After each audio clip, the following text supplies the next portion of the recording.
They've been quite serious and made sure that they've employed the highest scientific standards to it. So it'll be interesting to see what comes out of that. You know, when the scientific approach to these things becomes useful, is they try to ensure that they understand all the properties of this particular concoction or whatever it is. So that even as you're taking it, one, you don't only know the positive things it can do, you're also aware of some side effects that may be detrimental to your health. But for instance, when you think of what you call quinine and the derivatives of quinine that were later developed to stop malaria, people who had lived with malaria, say for instance in the Amazon, these places, they had herbs that fought malaria because it's something they face on a daily basis. So that fight is always ongoing. Like our own Kenya Medical Research Institute has an entire center that deals with nothing but traditional medicine. Agreed. So Agreed. This was long understood that there is a lot of merit in traditional medicine. I'm a big supporter of traditional medicine, herbal remedies. But when a government comes out in the face of a pandemic, touting a herbal remedy before ascertaining the facts, then that is irresponsible. So it is the order in which they did things, because it's the lockdown, and then, you know. So I think as a government, they underestimated the impact of the virus. And you know, the decision to use the herbal remedy in lieu of the other distancing measures, of course, is not tenable. It wasn't in lieu, Wanjiru. Though actually, Did they do both? Yes. Yes, they did both. They did both, eh? Yeah. But Okay. also remember, when you're talking about medicine, the politics that always comes in is this entity called Big Pharma. They want to control such things. And when you have a new disease, and a new disease that is all over the globe, if you pause for a second that it can kill people, but you look at how many people it has actually affected, Yeah. you know, you can just see the money trickling in. It's ka-ching. You see, that's the thinking. You see, the cure isn't so that humanity can benefit. It isn't free. It's so that they can have, if I may use the term, a stranglehold. And Big Pharma will not support any idea that they themselves have not sort of like cornered and can see the benefit of. And That they control. won't. They'll fight it. I'm completely with you on that. Yes, Completely with you on they'll that. fight it. So there was always that little element.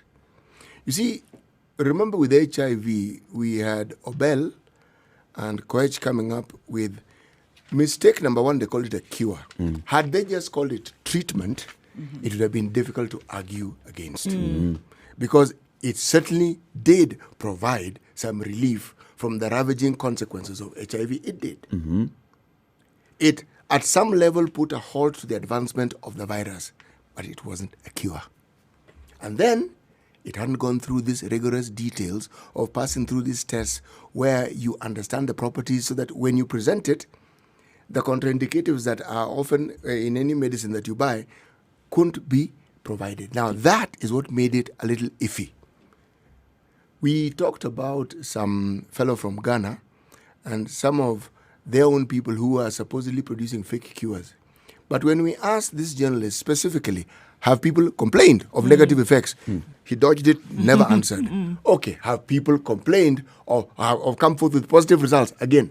So, Have people found themselves in hospital or as a something. result of taking this? There was no response, direct response, which means for all that it was being touted as fake, people are still taking it.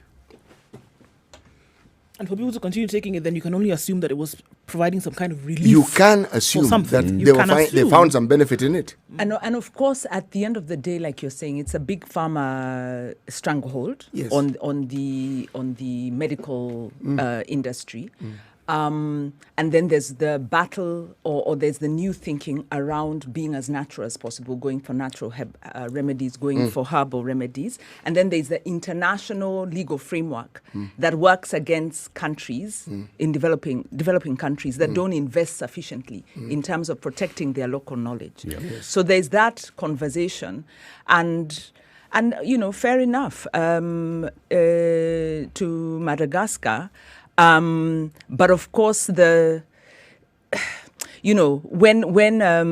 Magafuli talked about, was it Magafuli or was it Kaguta? No, I think it was Magafuli talked about importing this drug again in Tanzania in Yep. lieu of the shutdown. Yep. You know, those are responsible statements. But the principle under that, of course, is we need to preserve, we need to patent, protect, replicate, and earn from local knowledge. It's probably even better for health.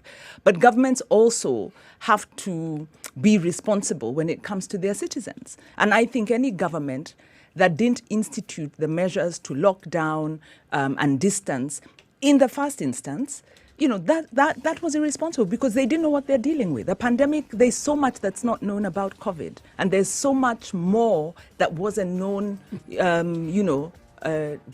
we're now 3 months, is it 4 months? Believe me, into this. we are so still the a long first way measure off. government has to do is say, We're years away. take the We are long basic way off. measures to safeguard as we figure out how do we then try and return, you know, some response. Yes, some normalcy. Yeah. Because you don't know what you're dealing with. If you want to understand just the confusion that reigns, listen to WHO. I agree. Sometimes you wonder, hey, that sounds a little like doublespeak. But it just tells you that they rely on what they consider credible information. And then not long after, someone else who's been conducting research in that same subject comes up with something else. Not that the information they first gave you was wrong. No. But this is another finding. When something is this new and it's reached pandemic status, believe me, we are going to hear and see and experience very many changes before it stabilizes and people say, this is actually what we need to do. Yeah. And the scary thing, of course, with what's happening is, you know, what we're seeing in Kenya now is when hospitals become overburdened, when the emergency facilities, the support facilities become overburdened. Not only is it the COVID patients that suffer, it's also everyone else. Everybody else. Let's take a break. It's 16 minutes after 6. Going into a quick break, take a look at the weather as well and come back. Remember, you can read the Standard newspaper as we take a look at the newspaper headlines shortly. You can read the Standard newspaper on your mobile device. If you've got a Safaricom mobile device and you have at least 20 shillings worth of airtime, just dial star 550 star 2 hash. That is star 550 star 2 hash. It'll send you an SMS message and that SMS has a link. Open the link. It gives you 3 options. You can read today's paper. You can subscribe to the weekly newspaper. You can that is every day of the week or every day of the month. 20 bob only today. Airtime. You don't need to download any app. No sign up form. No worry about data charges or data bundles. And you get to read the Standard newspaper. For that, we are going to give you 1,000 shillings worth of free Safaricom airtime. Shortly, I'll ask you a question which you need to answer. Good morning.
Classic soul, R&B, smooth jazz, neo soul, and nostalgic ballads. Make some noise. Yeah! You're listening to Spice FM.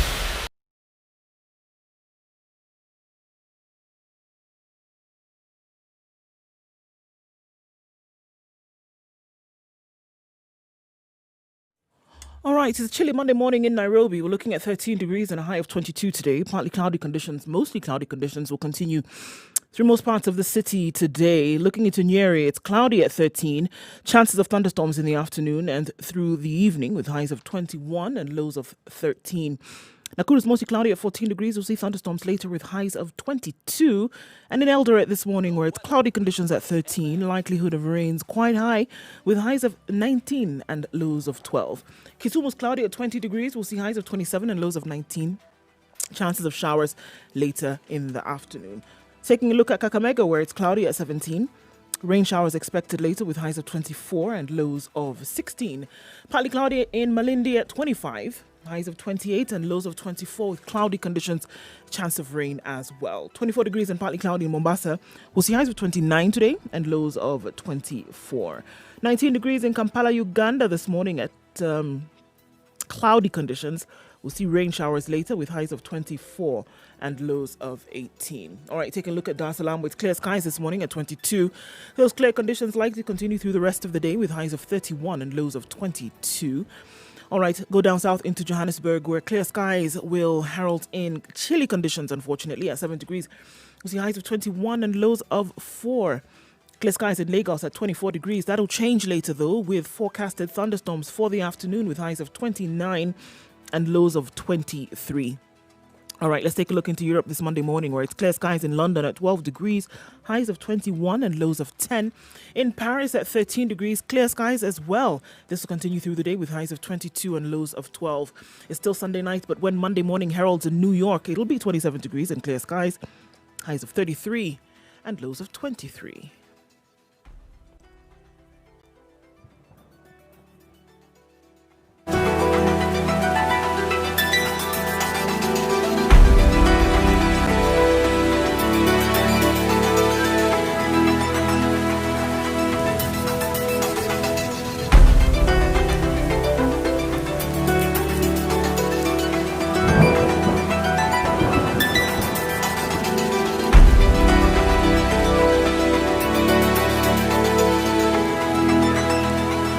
Twenty-four minutes after 6.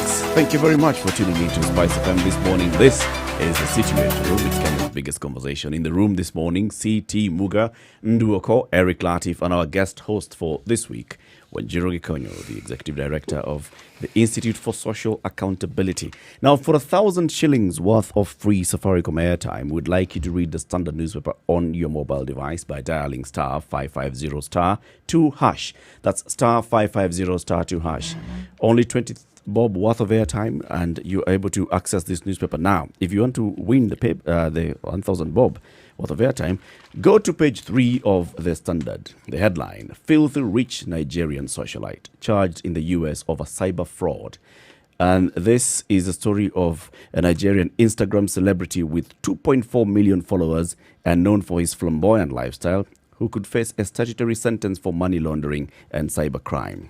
The man has appeared in court in the US and is accused of conspiring to launder millions of dollars through cybercrime cartels. He was arrested in Dubai, flown to the US and Chicago, and he's also said to have been dating a Kenyan socialite. But that Kenyan socialite has said, please don't tell me anything about those Nigerian boys. I will know nothing about them. I want to hear nothing about them. Now, we want you to read that paper, and in the second paragraph, you'll find the man's name and age, and we want you to tell us his name and his age. What is the name and the age of this filthy rich Nigerian socialite who's been charged in the US over cyber fraud? 0719 012 600. Why are you laughing, City? I'm actually wondering whether he actually is rich. That's what it's basically The fact filthy that someone rich. lives a lavish life and someone is ostentatious doesn't mean that they are wealthy. No. No, it doesn't. It just means that they're ostentatious. That's what it means. And it could also be a tool of trade. I've got to appear like I'm filthy rich so that I can attract more people. Basically, this is just a magnet or bait. The man, according to U.S. federal court affidavit, one of the alleged victims was the client. Okay, so prosecutors are alleging that this man is a mastermind of a global network that uses computer intrusions, business email compromise, schemes, and money laundering capers to steal hundreds of millions of dollars. Okay. He was nabbed alongside 11 others through the help of Dubai police.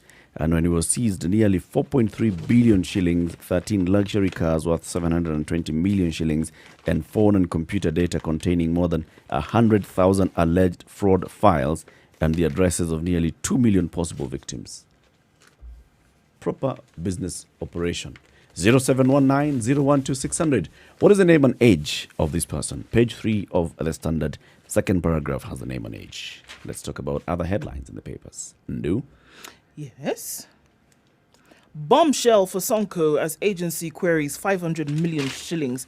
That's on page 10 in the Standard. The court will today hear a case where the Nairobi County Governor Mike Mbuvi Sonko wants his bank accounts to be unfrozen, even as the Asset Recovery Agency insists that there are enough pointers to doubt the source of his wealth. It's interesting that many more of these cases are coming out after this landmark ruling, whereby if you can't explain the source of your source or sustenance of this wealth, then you give us basically permission to either take it back or prosecute. So investigators say in court documents that from his donations, while the public knows he's a man of means who does not need money in 10 accounts that are now at the heart of a classic war with the Asset Recovery Agency, the case will now be heard by a third judge. Sonko wants his accounts unfrozen, saying that there is no evidence of crime. He is suffering for lack of money, he says. But the ARA insists that there are enough pointers to doubt the source of his wealth. So because they doubt the source of his wealth, they are not in a hurry to unfreeze accounts his frozen, accounts. and now the man is suffering because he can't access his money. He's yes, broke. and there's COVID, people need money. And this is the time. All In right. 2017, they're saying that he received 288 million shillings in 53 cash deposits. Cash deposits worth 288 million. 2018, he is alleged to have received 205 million shillings in 143 cash deposits. In 2019, he is alleged to have received 57 million shillings in 66 cash deposits. Meaning the total of deposits amounted to that. Over this Yes, because this I was 12 months. thinking, okay, 280 million shillings. In a day. What sort of vehicle do you pile that? Throughout the year. No, throughout the year. Basically, I know, that's interesting, right? in 53 cash deposits, 53 deposits amounting to 288 million shillings Yes. in a span of a year. And for example, there is this kind of breakdown. In 2017 alone, August 17th, 2017, he receives 30 million shillings in various bank accounts split into 24 transactions. Same day, 30 m, 24 transactions. 3 days later, August 21st, Sonko received 8 million shillings in 11 transactions. 23rd, Sonko receives $10,300 split in 2 deposits. 25th, Sonko receives 4.8 million in DTB and equity in 7 deposits. Right? 17th, okay, we've done 7. September 6th, he receives 10 million shillings in DTB, equity, KCB and cooperative in 6 cash deposits. September 11th, he receives 6.2 million shillings in 3 cash deposits. So that's what they're occurring. Okay, so where is this money coming from? And how does it end up here? This is going to be a... It'll be interesting to watch. The ARA says that the above transactions in the proceeding, these above transactions, depict a scheme of money laundering and an attempt to conceal and disguise the source of funds. Of course, there is the requirement that should you be depositing a certain amount of money, it should be accompanied by an explanation as to the source of this funding. And in several of these cases, Especially when the it goes explanation did above not $1 million, Bob. Right. The explanation did not accompany the deposit. So, yes, this and is the Nairobi problem. residents will be interested to note that the sleuths started this investigation, following allegations that he's been illegally siphoning money from Nairobi City County government, a claim which he denies. Of course. But it's very likely that this is our money. Has anyone ever accepted? Even I stole the money. this gentleman You need to say that. who was given a scholarship for 7 years, okay, the MP for Sirisia, Even he, when evidence was provided, did he admit? No. No. He's challenging that in appeal. Yes. Yeah. But also this shows that the infrastructure is there when government's really determined to find the money. Yeah. And we just need this done across the board. I think this is a good thing, and we urge that they do it quickly, complete this process. It's interesting that ARA is coming in now in this manner to deal with, corruption locally, because the assets recovery has been focusing a lot on recovering assets overseas. So this is good. But we need the fight against corruption to be done across the board. It's a plus, but we also, want to see this. Is in an unfortunate position. When you have a situation where the Anti-Corruption Commission and the Asset Recovery individuals have their hooks, their tentacles inside your system, they will not leave empty-handed. Yeah. By the time they are bringing you to book, I believe they've lined their ducks properly. They know exactly what they're saying, they know why they're saying it, and they'll give the evidence. It would be very interesting to see if Sonko is able to explain how the source of this kind of deposits. I mean, in days, within a week, he has deposited almost every day, or at least within a week, he has made three days of deposits, and in various bank accounts, in various transactions. And this is what Wanjiru is saying. I mean, it raises those questions as a Nairobi resident. When you talk about revenue collection on a daily basis in Nairobi, how is it accounted for? Remember, and when they announce, it's what you keep saying, CT, when they tell us that they have been collecting 7 billion shillings in a month or in a week, that's what they say. Not necessarily the true state of affairs. No, it isn't. You see, when someone gives you an amount, and this is something that it's an infection that has carried on from the days of the county councils and the town councils. Revenue collection for the longest time was a cash business. And because it was a cash business, you were always told of what they collect. You were never told what the potential actually was. So you don't really know. This amount that they're telling you about, what does it represent? Against Does it what represent? benchmark? Yes. Does it represent what could be collected? Does it represent what they're willing to tell you? Does it represent what they banked? In fact, in Nairobi, this two things. At the point where this was happening, Sonko had begun trying to revoke the contract of the company that was doing automated revenue collection. Yeah. So the plot thickens when you see these kind of figures and you suspect, okay, this could be local revenue, unexplained cash coming from these sources. At the same time, the governor is fighting the company that was set up to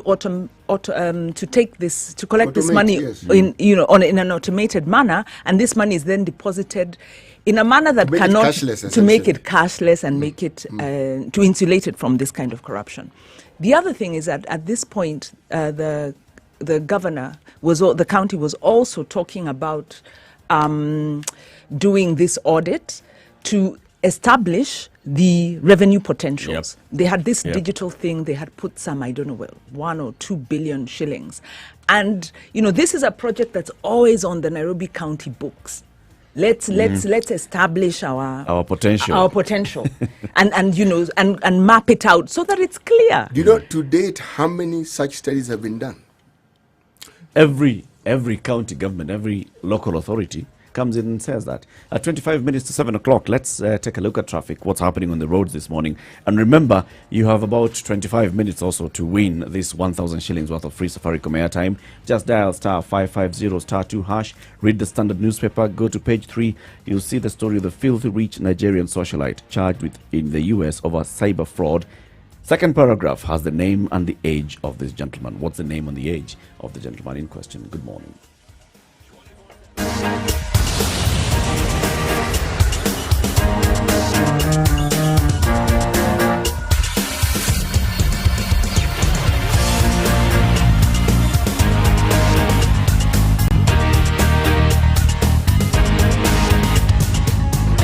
All right, starting Monday morning in fine form. Terrible accident at Cabanas this morning, just about 7 minutes ago at the junction. There's a vehicle, rather a truck that has been carrying beverages that has unfortunately been in an accident this morning. So there's glass all over the road and quite a number of crates in the middle of the road.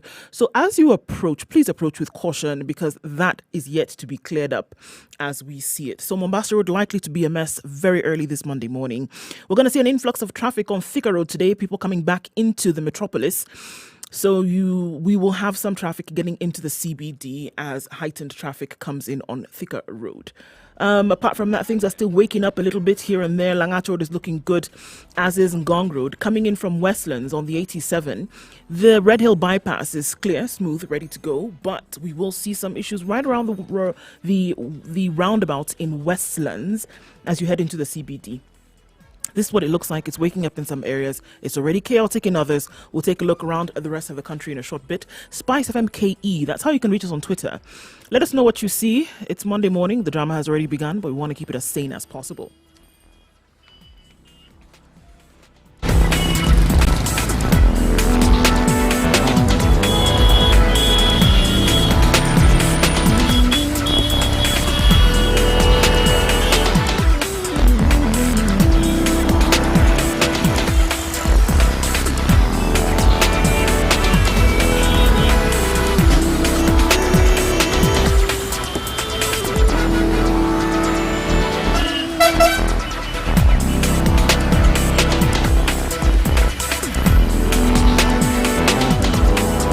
Kenya's biggest conversation continues in the room this morning. CT Muga, Eric Latif, Nduako, and Wanjiro Gekonyo. We're taking a look at newspaper headlines.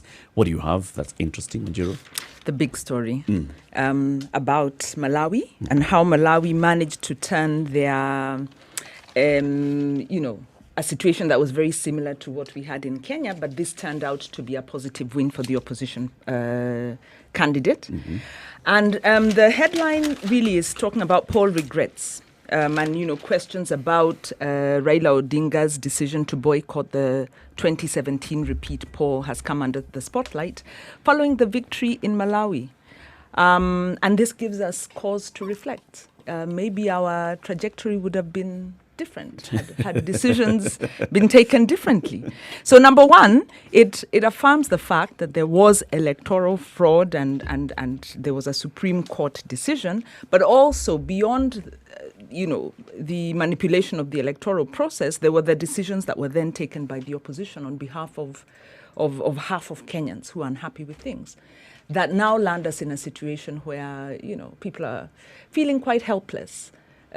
So my reflection is, could things have gone differently? Could maybe the safeguards in the Constitution would have been enough? Maybe despite the lack of confidence in the IBC at the time.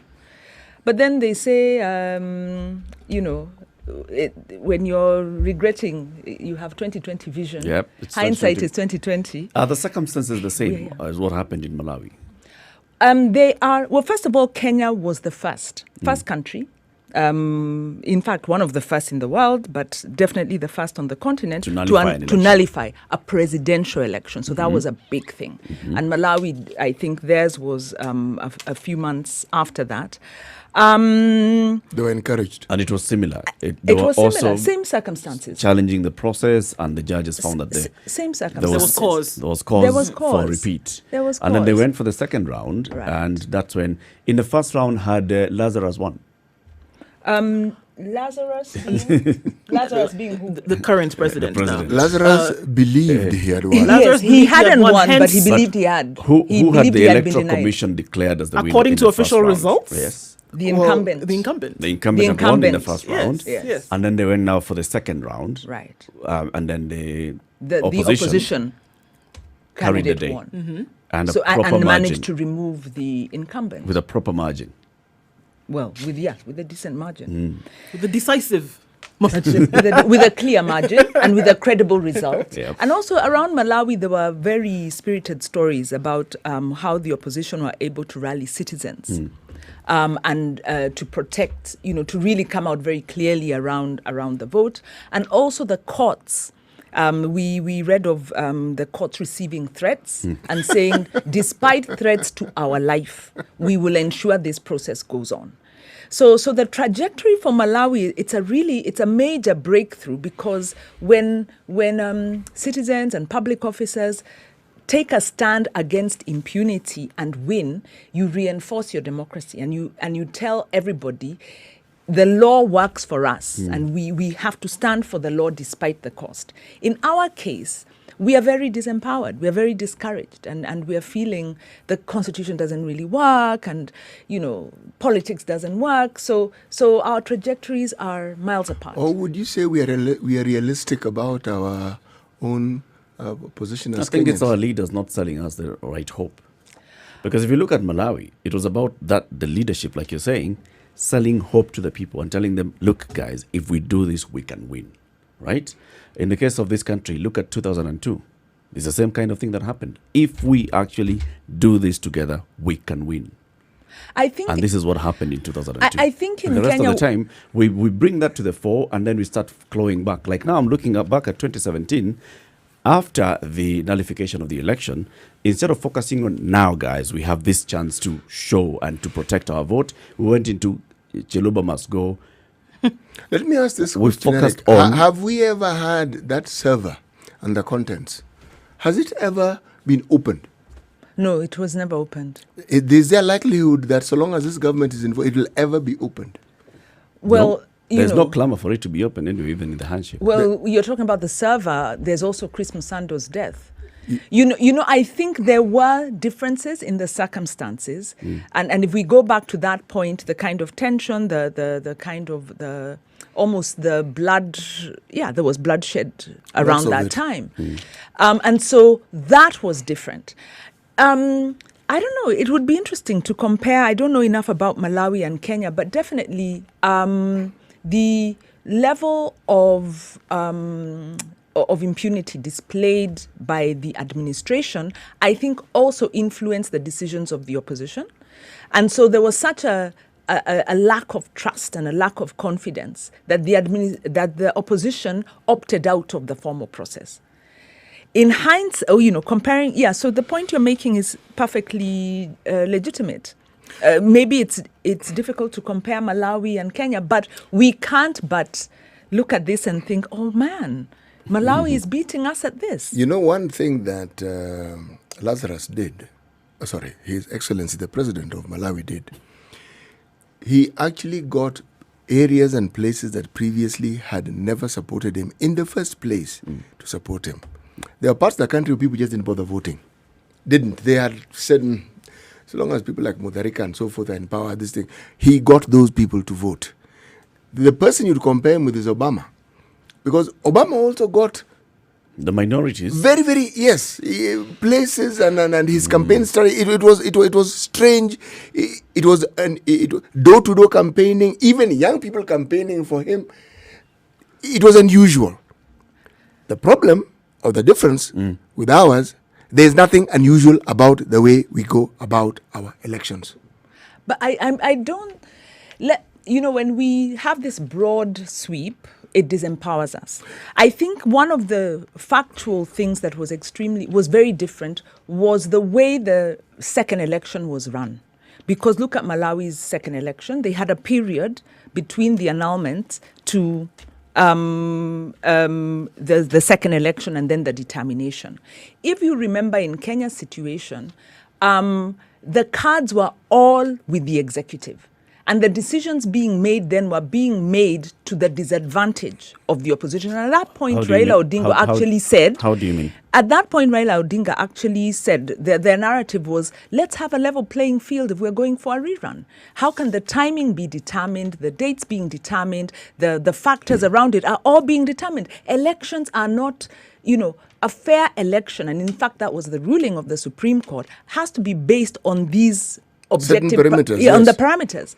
So the determined by whom? Let us say there's this. a timeline. Let us say there's this. a timeline which was being followed in terms of if an election is nullified, you have X number of days to have a repeat election.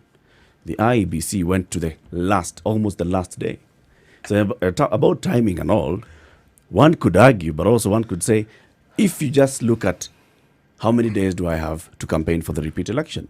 Eric, you have a set number of days to campaign for the repeat election. The fundamental problem was, so long as the IEBC that had overseen the election, which was nullified, was still in place.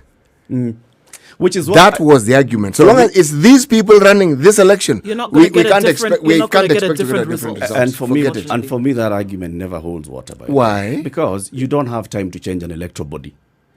If you're ever going, why not? You do not have sufficient. You have unlimited time to conduct a repeat election. Eric, You cannot say which body changes laws in this country? it's parliament. Precisely. You see- And that time there's no parliament. You see here, the win in Malawi You see, you came don't have all after those things. the opposition leader succeeded in his demands to have the chair of the Malawi Electoral Commission resign. Here in Kenya, Chebukati stuck to his guns. So stayed it was put. about, the reality was, City, and I think I agree with you, looking at it objectively, there was no way there was going to be a different outcome because the ground or the process was so fundamentally flawed. And I think the reality we don't want to confront as Kenyans, because it's too difficult, is that our constitution has been overturned. We are facing a coup. We are under a dictatorship.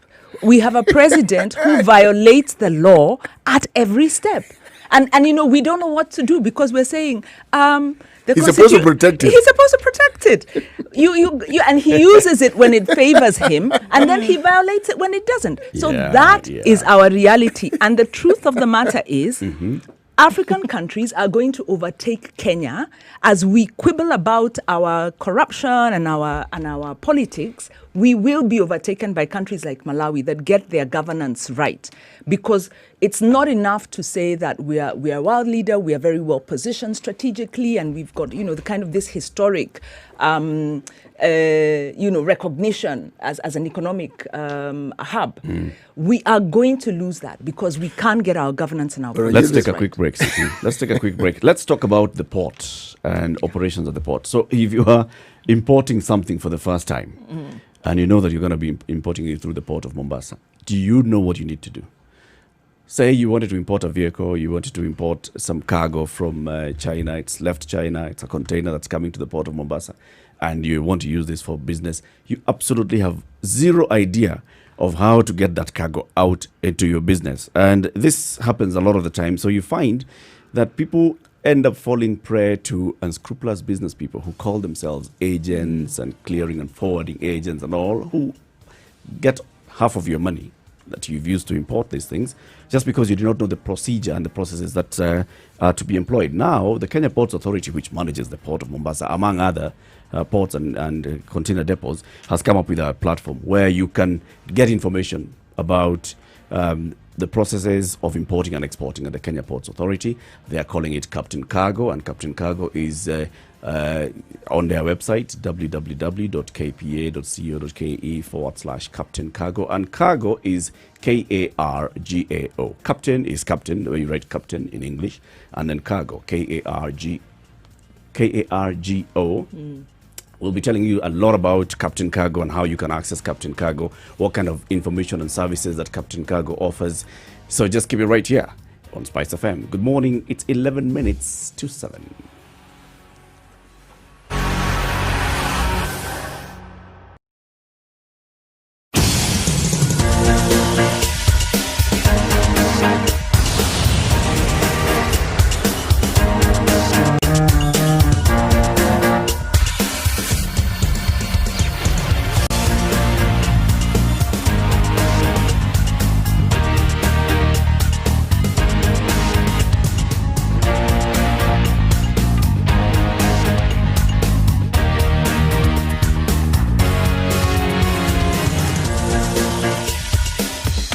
Welcome to Spice FM, the best exclusive radio station bringing you the best mix of the best music. Repeat election, and the lessons that we're learning from Malawi's repeat election, where the opposition candidate ended up winning with a huge margin. I still need to remind you, 1,000 shillings worth of free Safaricom airtime if you get to access the standard newspaper on your mobile device, *550*2#. For only 20 bob, you are able to read the standard newspaper. If you go to page 3 of that paper, There's a headline, filthy rich Nigerian socialite charged in the US over cyber fraud. And this is a Nigerian Instagram celebrity with 2.4 million followers and known for his flamboyant lifestyle could face statutory sentence for money laundering and cyber crime. He was arrested in Dubai, flown to Chicago, USA, where he's going to face those charges. We want you to go to page 3 of the Standard. No, page 3 of the Standard, yes, second paragraph. The name and age is written there. We just want you to go there, look at the name and the age. Call 0719-012-600. What's the name and what's the age of this gentleman who's been arrested? Eric, they have to call. They can't tweet. They can't.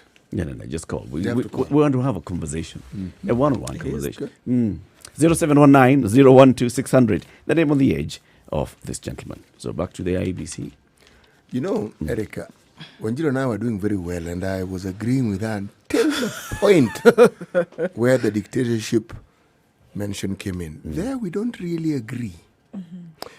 You see, the fact that someone breaks certain laws, he breaks laws. Dictators don't allow dissent. One of the hallmarks is this: they clamp down on it. Let's just go to Burundi briefly and you'll see. The new president came in and God Almighty, the things he said. You know, I listened and I said, this will not happen, this will not happen, this will not happen. It was akin to being shot if you oppose anything that the government says. And I thought, hey, man, this guy started on a high note. President Uhuru is even insulted.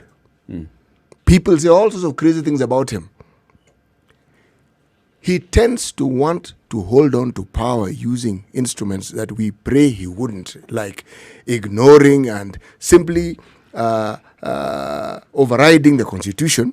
But dictator, Ngumu kidogo. no, he hasn't gotten there yet. Can I go to the phone line for a bit? Lenny is calling from South B. I think he wants to try and win 1,000 shillings worth of airtime. Good morning, Lenny. Good morning to you. How are you? I'm doing good. Now, Lenny, have you read the Standard on your mobile device? Yes, in fact, I'm ready right now. Very good. Page 3, there's a story of this Nigerian gentleman who's called a socialite. Yes. What's the name and age of this gentleman? Ramson Abbas, alias Hash Bopi. Sorry, say again. Ramson Abbas. Ramson Abbas. Yes, H37. Uh-huh. Yes. I think you're getting the name a bit wrong. Let's try somebody else and see if they get it right. If they don't, we come back to you. Bosire Inrongai. He got it. Yes, good morning. Good morning. Good morning. I wanted to try the answer. What is the name of the gentleman and what is his age? Ramon Abbas, There you go. and he's 37 years old. You get the difference? City and Wanjiru? It's mother tongue Ramon and interference. Ramson Yes. are two different names. He got the age. He even got Hush Puppy. Yes. Yes. You need to give 2,000. Ramon, Utoe the from name Koyako. is Ramon Abbas. Elias who? Hash Papi, And the age? 37. 37 years old. I think I'm going to give this to you, Bosira Inrungai. This is the one that actually gets it right. You've got to get people's names right. Thank you. Lenny umesikia? Hey, kwa nini mnanitoa bana? Ramon. What? Ramon and Ramson. The way you it is written is Ramson. The way you pronounce Not Ramon is bad. Ramson. Now that's new. No effort. That's new. Try to borrow. Lenny. Okay. Bosira, you get the 1,000 shillings worth of free Safaricom airtime. Stick around, speak to John, our producer, and he'll take your details, okay? Okay, thank you. Congratulations, and thank you very much for calling in, Lenny, as well. Ramon and Ramson are different. Oh, yes. We agree, but he was almost there. He was almost really. there. Yeah. He had everything else. If Bosire it was hadn't just come as in, the spelling. if Bosire hadn't come in, had Bosire not come in, Yes. Lenny might have won. Okay, so rebuttal to that. We don't have a dictator. No, we dictatorship. don't. In fact, authoritarian, yes. Not really. Yeah, he has authoritarian tendencies. I think I agree with you that he's not a dictator. The law does not allow that. He's a serial violator. We agree on that. And I think that there's an aspect when when people use the term dictator, or when people describe Uhuru, there is an aspect that bothers us that's not necessarily very visible. And it's this conflict of interest that mars a lot of the projects that he's, that are tarnishing really his legacy. SGR, which we'll be discussing, there are questions around decisions that were made. And then there are issues of conflict of interest that surround some of those issues. Nairobi County, similarly. Of course, the elections is not a conflict of interest issue. Those are interests. So the idea that we have a president who is operating under a constitution that he does not respect, that he violates, and he ignores court rulings. Do you think that is authoritarian? Wanjiru, do you think this is he the, might this not is the be able first to president? dictate This is the first president under this constitution, under this new constitution. No, that's not right. true. Well, he elected, is the first president. elected. Yes, elected under the constitution. The former president was not elected, was but not he elected was under subject to constitution. the He was constitution. subject to the constitution, but he wasn't Actually- implementing a lot of the things. No, So the he- proper implementation of the no, no, no, constitution. no. In those 2 years of Mwai Kibaki's end, There that's was a when the 3-year CI transition. Yes, that's when we were making all these laws that will come to implement the Exactly. constitution. Exactly. That's when we were working on the transitioning to the devolution system. Exactly. In 2013, 2014, now we had a proper implementation of the constitution. That's what I mean. Right, so we have the first president who's Semantically basically not just exactly coming in right, but in completely now spirit. start executing the constitution Right. fully. Do you expect that any other president would have been able to maneuver these times, and it would have been different? I think it's a very good question that you ask. And Kibaki oversaw the implementation of the laws, the setting up of the institutions. And the institutions that were set up under Kibaki's time, and of course, you remember Kibaki at that point was under the coalition government, right? So it wasn't just Kibaki, it was a coalition government. Those institutions were much stronger, much more robust. The respect for rule of law. Remember- And if you remember, there were demonstrations against Kibaki when he failed to meet either the requirements, the calendar, the timelines of the There you constitution, go. or in appointing the chief justice. There you go. So In there making was unilateral still... decisions on the appointment of a chief justice, unilateral decisions on the But- appointment of a DPP. Thank you see, you. But this what is did a he do? president who But was what doing did the he same do? things. But And then what there was did he do? Unilateral, yes, But of what did he do? appointing But what did county he do? commissioners. Thank you. But what did he do? He, on the CJ, he stepped back. On decisions where Kibaki got it wrong, he stepped back. There are things he did. And the point at which the appointment of the regional commissioners, the county commissioners under the National Administration Act went through, the CIC said, look, we've looked at this thing, and the president has the leeway. We don't like it, but he But didn't he violate. So the one thing, yes, Kibaki tried to overstretch his hand.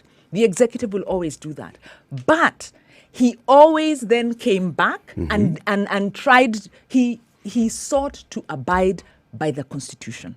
We will come to that, Right? back to that conversation. As And- opposed to the present. Yes, and see how we can compare those two presidents in terms of Yeah. how they're operating, right? Yeah. Titi, today's proverb as we come to the top of the hour. All right. Even if you dance for your enemy on the rock, he will he will accuse you of splashing water on him. Even What are you saying? even if Even if you dance for your enemy on the rock, he will accuse you of splashing water. you always find faults. Never good enough. 7 o'clock is the Situation Room, Kenya's biggest conversation. Good morning.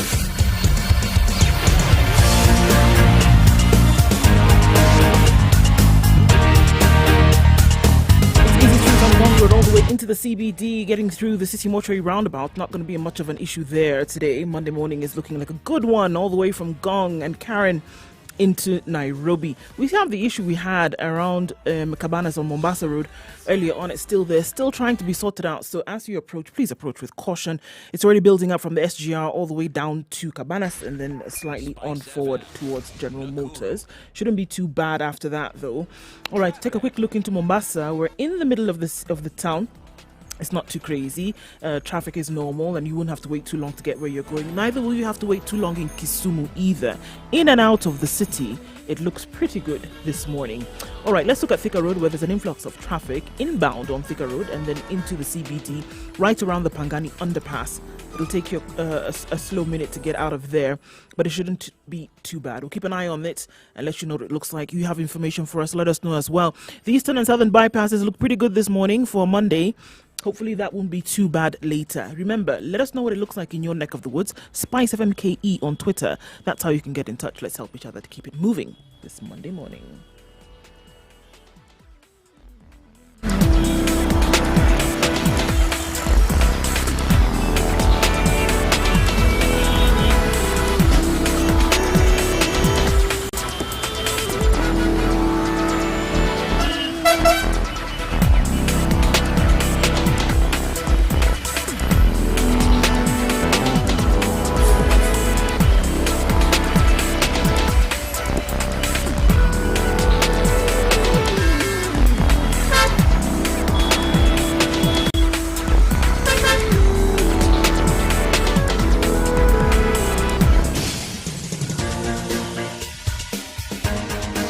This is The Situation Room, the home of hard-hitting political commentary and penetrating insights about the state of the nation. This is a talk radio experience like no other. The Situation Room, a place for hard truths, debates, and elevated conversations. The Situation Room, witty, political, engaging, deep, controversial. In the room, we have C.T. Muga. This morning, we're also joined by Wajiro Gekonyo. She's the Executive Director of the Institute for Social Accountability. Let's talk accountability now, shall we?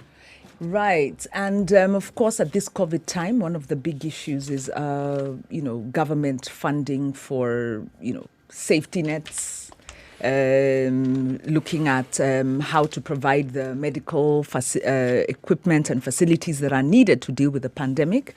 And one of the realities is that government does not have the fiscal space or the money to do this because of debt. And one of the big impacts or one of the big debt decisions that was taken was around the standard gauge railway. And this is a Chinese loan. And government has borrowed heavily to finance the SGR. So one borrowed from China, also borrowed, from the commercial markets to finance the SGR and the associated. So what the situation we're in is that there was a recent court ruling where the Court of Appeal determined that the procurement process around the SGR was illegal, did not comply with the law. And we then have a country where we are paying heavily to repay for contracts that were overpriced, single-sourced, and the likes. So Kenya, we find ourselves in a situation where, despite the constitutional safeguards around debt acquisition, around public finance, government has then made decisions to finance the standard gauge railway that has put us heavily in debt, and the Auditor General report and the court, the Court of Appeal decisions indicate that there was corruption here. So the big question for us, I think, is twofold. Number one, this isn't the first time we're getting into debt around large infrastructure projects. Moi had his golden bag, white elephant, big corruption scandal. Kibaki had his Anglo leasing. Again, another white elephants, big corruption scandal. Now, Uhuru has the SGR. And this, again, is a huge corruption scandal. And we are then wondering where to from here. So the thing with debt is that we tend to think, well, that's government borrowing. This is a big scheme. It's about the Chinese, but it's coming to bear on us when government can't invest in basic healthcare. In other things. When you saw last year, there was a big standoff between county governments and the national government over the sharing of national revenue. And the president saying, we don't have the money. Is it really acceptable for us to say we don't have the money when we know this money is going to pay loans for contracts that have now been found to be illegal, to be faulty? So the Court of Appeal decision found fault with the contracting or with the management of the project? The contracting. It's a contracting. It's the contracting. How we got into this particular contract with the Chinese government and the associated companies Exactly. is where the questions are. Exactly. And what are these questions?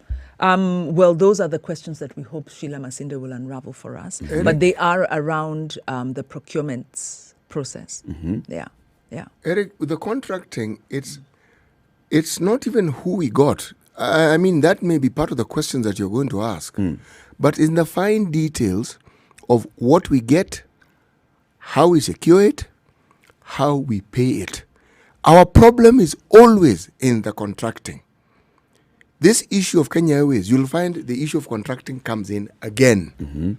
Whether it's for the fuel, whether it's for the buying of the planes, contracting will come in. It's always in the contracting. It's in the detail of the contracting. That's where we lose out, because you ask yourself, how on earth did we end up in this setup? How?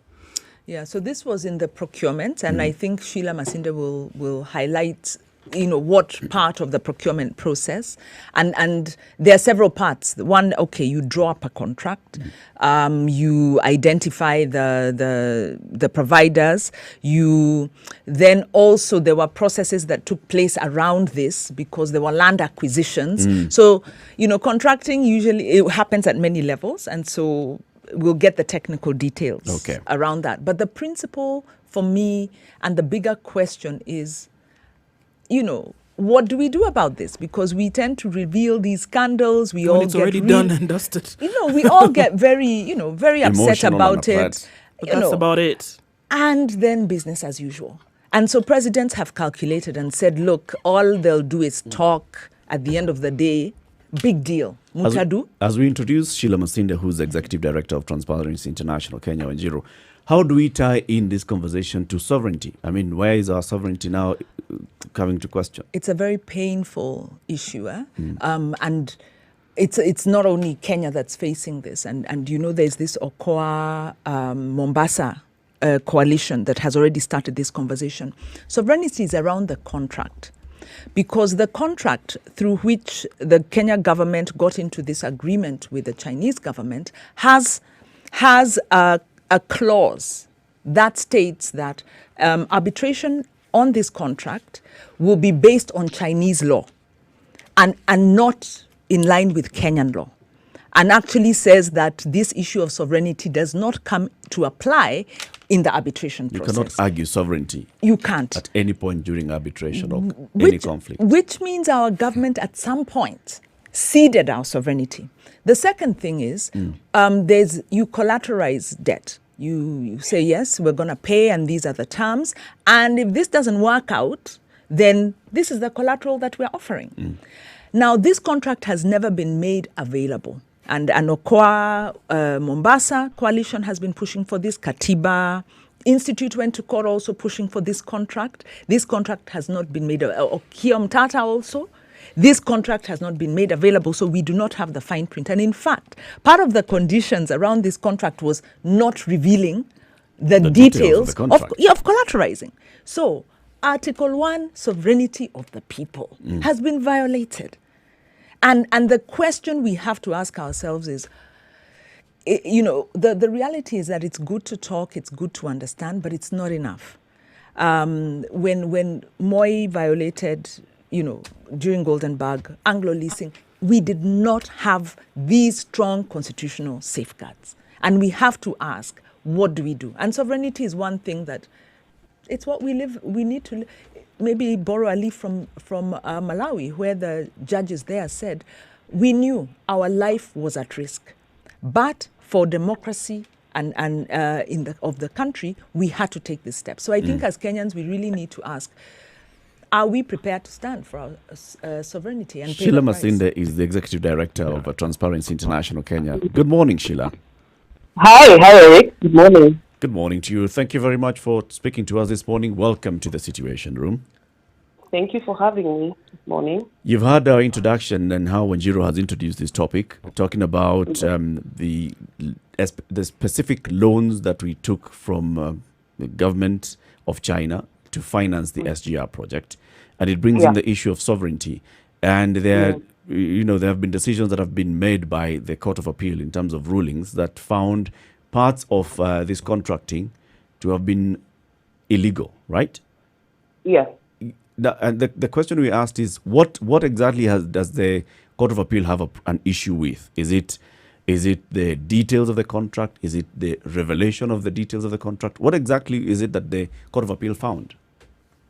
Well, some of the issues that have been raised in the judgment by the Court of Appeal was that the Constitution was violated, and as well as our public procurement laws in the manner in which the project was secured, lack of transparency, accountability, and also there was no cost-effective evaluation of the project. And some of these things, we've been asking about them since SGR came into the picture. And another key issue raised was the fact that there was no due diligence that was conducted. There was no independent feasibility study and design of the project. No design of the project was undertaken before seeking contractors to implement the project.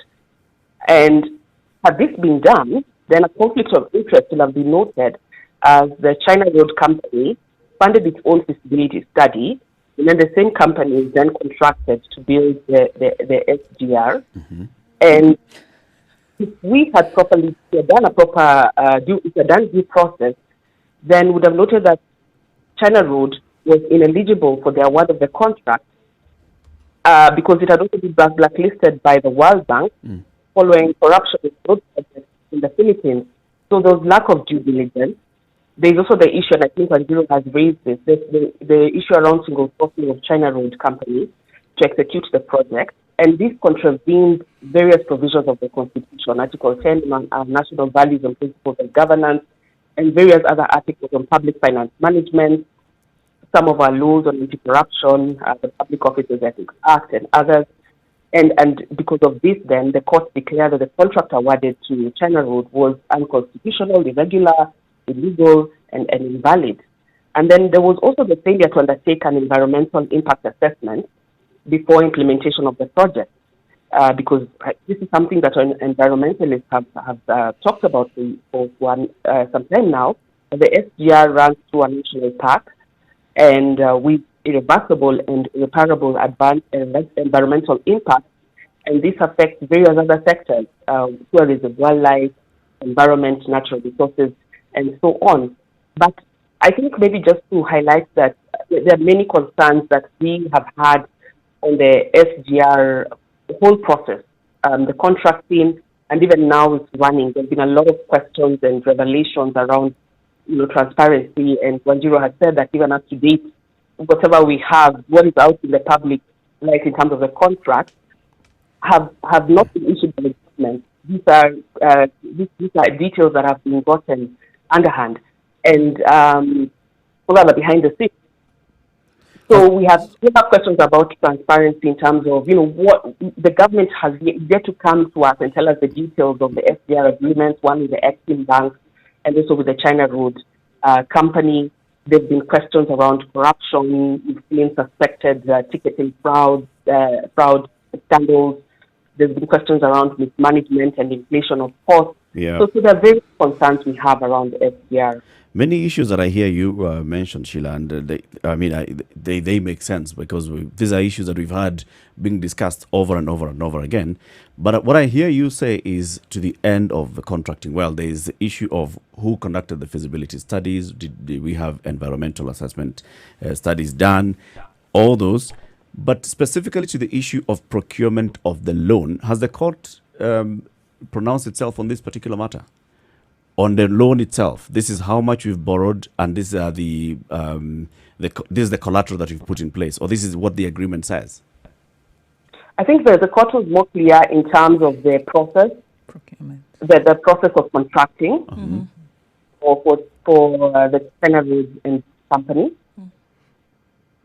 So Sheila, we're looking at this entire contract as being illegal? Is the illegality being applied to the entire contract or processes of? So it's more or less the process that was used in terms of procuring the company. That is what the court has declared as looking at our procurement laws, looking at the constitution as unconstitutional, irregular, illegal. Okay. So now, if we're looking at the reality of this, Sheila, what then does this mean? Well, I know that for now, I've heard that the government wants to appeal. Not an appeal at the Supreme Court. But in essence, I think we really, as Kenyans, really need answers because we have questions about value for money and whether Kenyans have been able to get any value, or even if any of us will see any value accruing from that project in our lifetime, given that we have a lot of loans to pay and that the profits or whatever from the railway line is little compared to what we have to pay back. So I think Kenyans really should be asking critical questions, and particularly asking that individuals who were responsible for the decisions that were made in terms of procurement of and contracting of China Road should actually be held individually culpable. But then now we know that the government intends to appeal that decision. That's what I understand as it is now. But to be honest, I feel that officials involved with the contracting should be held individually liable because they made decisions that predispose as Kenyans to economic losses of monumental proportions. As I said, we will not be able to recover any profits, at least for us who are currently existing as of now in our lifetime. You know, Sheila, I think where we get stuck is the question of what are the options on the table? Because this issue was flagged as far back as 2014, I think. Africog invited David D. and Kirera, and I remember they were talking at Ufungamano and made statements on the SGR even before the contracting had taken place. And they raised some of the issues that the court has now come to find. And of course, government didn't listen to this caution. And, they talked about the inflation, they talked about the lack of feasibility, they talked about some of those things. And they have continued to talk about it. The Auditor General also there's also an audit report on the SGR raising some of these issues. So the Auditor General had also raised concerns around this. And I don't know the extent to which those recommendations are actionable. And now we have the court. So we are sitting here thinking, Sheila, where do we go with this when there's kind of, really overwhelming evidence of corruption, and all we can do is lament. What are your thoughts, Sheila? Yeah, no, I agree. I know this subject was raised way back. I even remember even as far as going to Parliament and asking the Parliamentary Committee on Transport questions then. But then they gave a report that gave a green light for this project. But I think in terms of way forward, one of the things perhaps we might also want to do, even if the court process continues, is even just a citizen-led audit. I know that there will be access to information, and that's been a key problem running through. Even for us, we vote twice to ask for information on this agreement between Exim Bank and the China Road Company, but this was denied. But I think one of the things we need to do perhaps is just see how we can conduct an audit led by citizens to establish all amounts, what has been expended, the items expended on, what are the goods and services that have been delivered, and just do a thorough assessment of value for money across all parameters in terms of looking at the economy, efficiency, and effectiveness the loan that has been procured and what we have received so far in terms of services and goods that have been delivered. I think that will help us at least assess what have been the loopholes and what have been actually the areas of corruption, and try and see how then can we deal with it, whether it is legally or administratively. I think also moving forward, we also need to seek an audit of all tendering processes that are ongoing for the phases of the project that are continuing as we speak, and maybe then see how we can get legal redress as citizens. I think to some extent it might need some citizen-led processes, maybe private prosecution to some extent, for us to be able to answer for any wrongs that have been committed in the course of this project.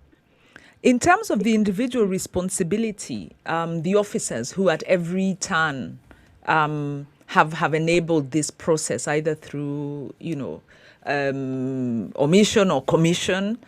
We know some people have to step down, but there have been many actors along this chain, and you talked about looking at individual responsibility, maybe even going up to Parliament. What framework exists for that? What is that social sanction? Are there legal measures? Are there some anchors that can be used in law? Yeah, I mean, Kenyans, we can go to, as I said, we might now need to have to think about private prosecution and public interest litigation against this. And we've seen many cases. I mean, for instance, the cases that have gone so far to court have been cases of public interest litigation. You've talked about Mombasa and also what Okia used. That was an example of public interest litigation.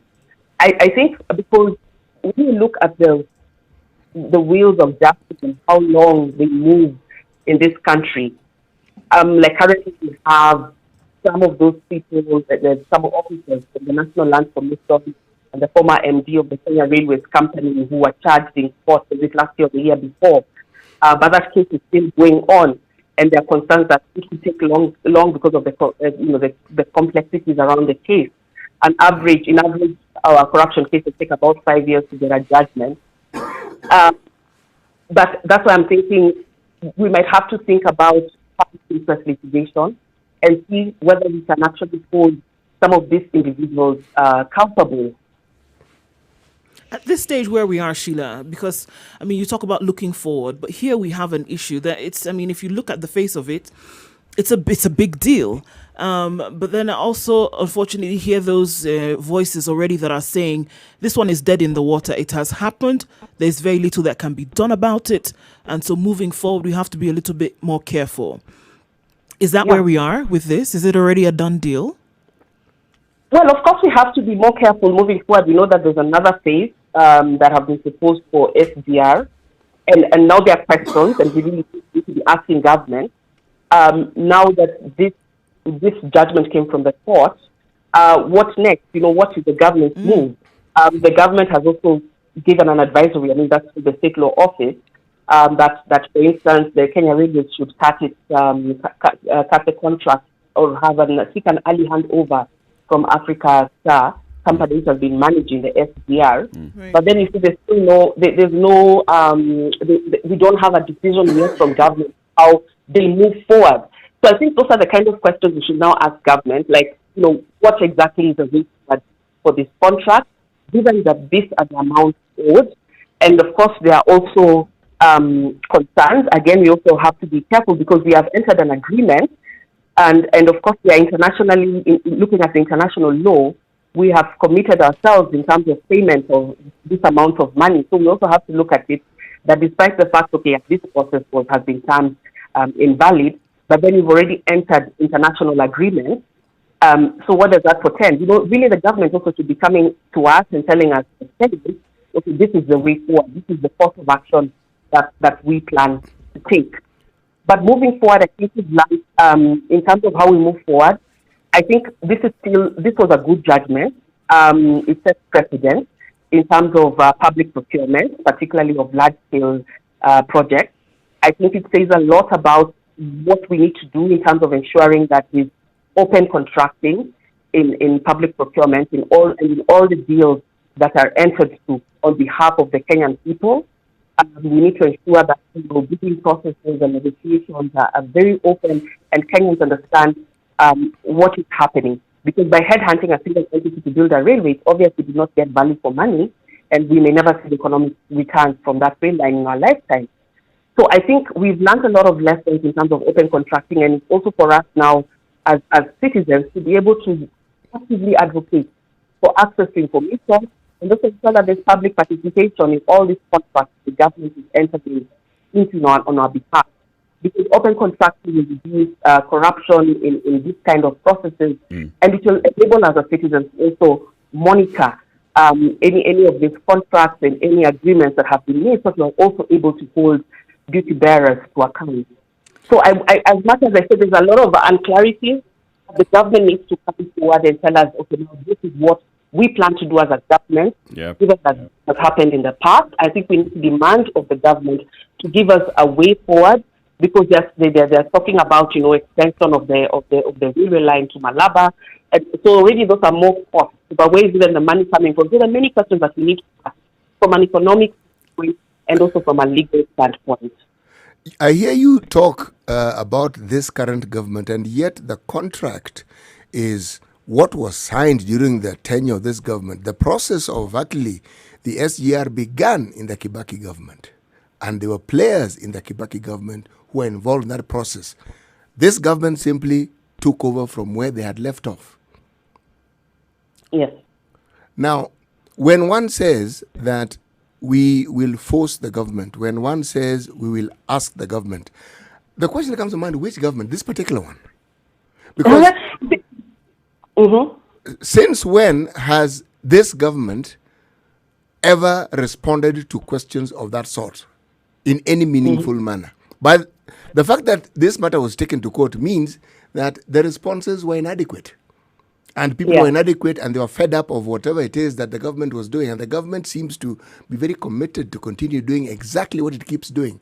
So apart from they've been taken to court, how else do you ensure that the government actually not just only abides by what the court goes by, but how do you ensure that such a thing doesn't happen again? Because talking about it certainly will not prevent it from happening again.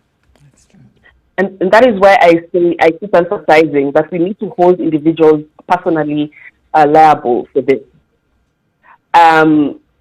Because, yes, we know that we've seen how government has also reacted to court orders with massive impunity. And that continues to be a concern, that our government has failed many times to adhere to judgments and orders coming from the court. But that is why another avenue would be to hold individuals liable. And this would set a precedent, because we have many complaints about the conduct of public officers. We have many cases of abuse of office and pilferage of funds by people holding office. But we need to hold them personally liable, such that when someone is sitting in that high office, they know that they are not going to be immune to any action should they fail to protect public resources. Sheila, and that is TI ran the Red Card campaign, which was about this personal responsibility. How did that go? And what were the impediments and what are the opportunities? Because, yes, we're interested in personal responsibility. Look at the CS, look at who was the PS, look at the various points of decision making. And you might even find that maybe some of those individuals have a history. Every office they sit in, these kind of dubious contracts are signed. And yet these people manage to continue holding one office into the other. But what experiences did you learn from the red carding campaign? Maybe you can explain a little bit about what it was.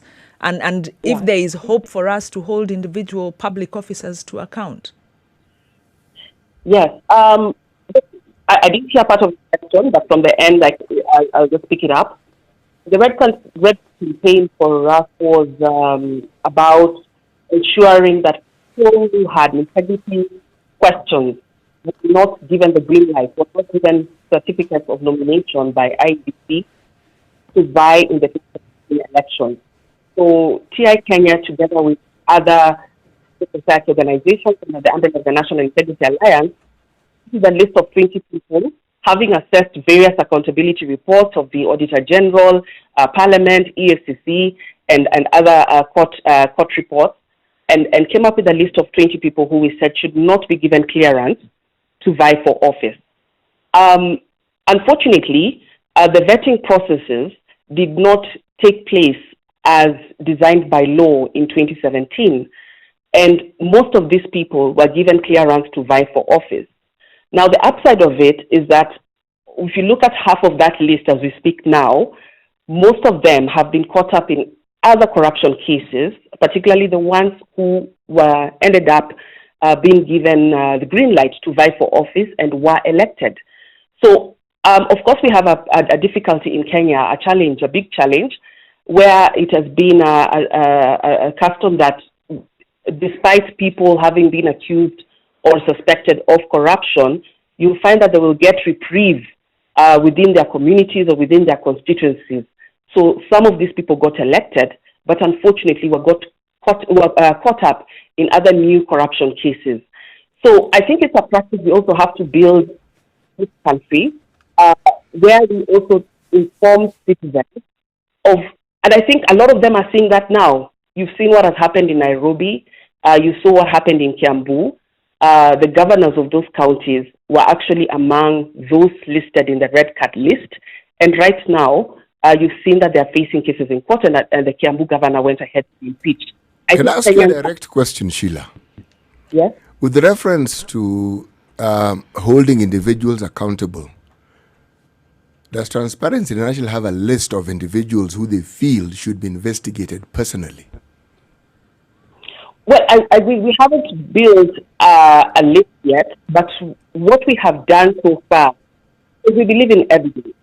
Currently, one of the things that we have been doing is looking and analyzing the reports from concluded cases of corruption in the court. And we have a data where we are putting all this information, including the people who have been accused and found guilty. We hope to be able to provide this database as a point of evidence at the point when we need to go to the next elections, or even now, as we're continuing to appoint people to public office, because this person has actually gone through a process. They were suspected of action. They've gone through, or they're going to the court. So they should not, during the vetting processes, they should not be given clearance to move on to another public office or even to seek elective office. Sheila, let's take a quick break, take a look at the traffic and weather, and then we continue this conversation. We are speaking with Sheila Masinde. She's the Executive Director of Transparency International Kenya, looking at the entire process of contracting for the SGR, and also looking at the process of procuring the loans for the SGR. Those are actually those are two distinct phases of this particular project, SGR. How much loan we've borrowed? How much is it so far? $4.5 billion from the Chinese government and associated companies. And also now they're contracting for how this money was spent to realize the SGR from Nairobi to Naivasha so far.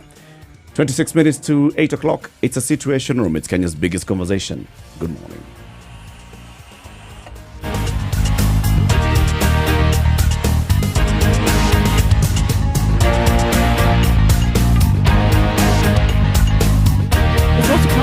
The sun will peak out at some point, and partly cloudy conditions later, but then we'll see quite cloudy conditions later with highs of 22 and lows of 12.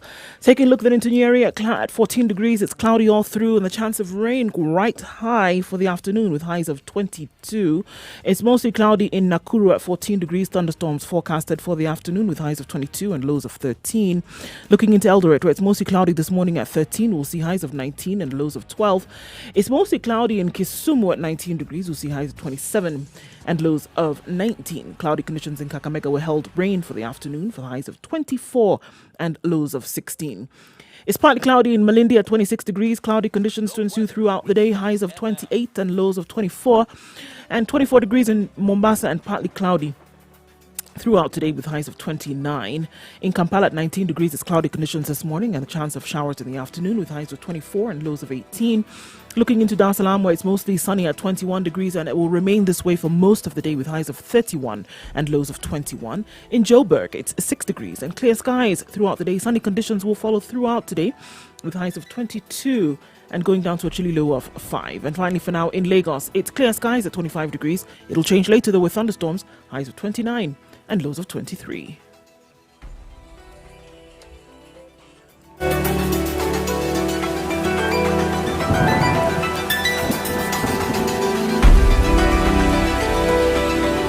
All right, police have arrived on the scene on Mombasa Road today, right around Cabanas, and they sorted that issue out. And so now the problem that we see is a little bit of glass on the road. So you still need to approach with caution, but not too many vehicles were involved in this. It was just this truck and that bit of a mess. Namanga Road this morning is quite messy at the Portland area. It's bumper to bumper traffic all the way down. It's bound to affect traffic all the way to Cabanas this morning, and it'll come past the SGR. Not quite sure what the issue is there, but it's a serious overlapping and a gridlock in that area today. We'll see what the massive traffic buildup can be attributed to, but we'll let you know about that in a short while. Everywhere else around the city is looking good. Coming out of Westlands towards the roundabout, the Red Hill bypass is an option to use, but the traffic is not so terrible, so you don't have to use that option. The eastern and southern bypasses are open this morning. We don't have any issues there. We'll let you know if we do. Let us know what you see too. If you get stuck somewhere and want people to avoid something, Spice FM KE on Twitter.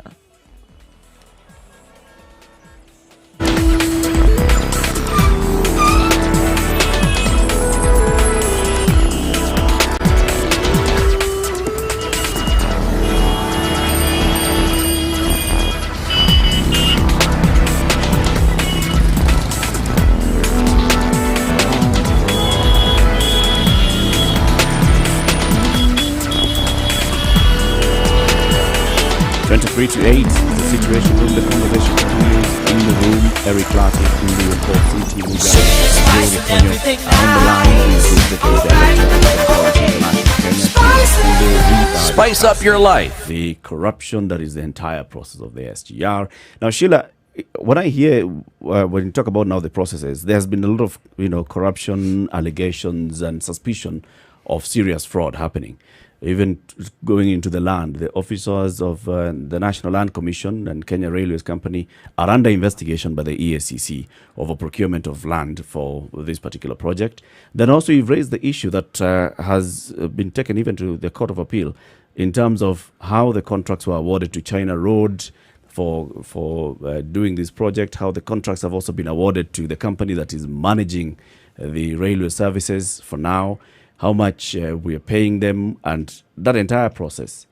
Then there's the issue of how we procured the loans and the details of that loans, because that also brings in the issue of our sovereignty in terms of the details of the contract. That matter still hangs somewhere in the air. It's discussed at some point, and then it doesn't even get solved. As in, what is it that we have committed ourselves to in procuring $3 billion for the construction of railway from Mombasa to Nairobi, and a further $1.5 billion from Nairobi to Naivasha?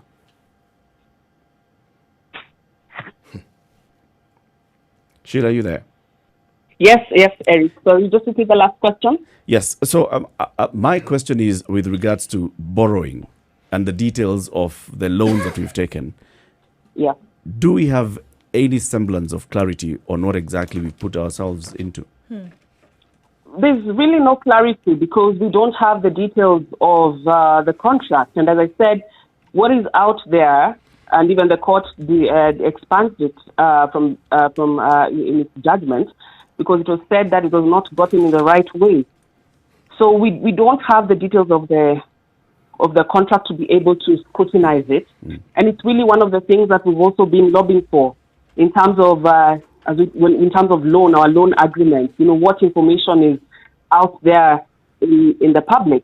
And when you look at most of the debts that are secured in this country, there's really little transparency in terms of what we are getting financed from out there, what that money is being used for, how it has been utilized and expended, and so on. So it really just emphasizes the point that in terms of financial transparency, particularly in terms of debt acquisition and use and retirement, there's really little information that we have, and it's something that we need to change in this country to enhance the kind of information that we get, so that all people, Kenyans, are able to know what is being borrowed for their benefit and subjected to more scrutiny, and hold government accountable for projects that are being financed by these monies that are being acquired very expensively from abroad. Has there been any attempt at getting the details of this particular loan?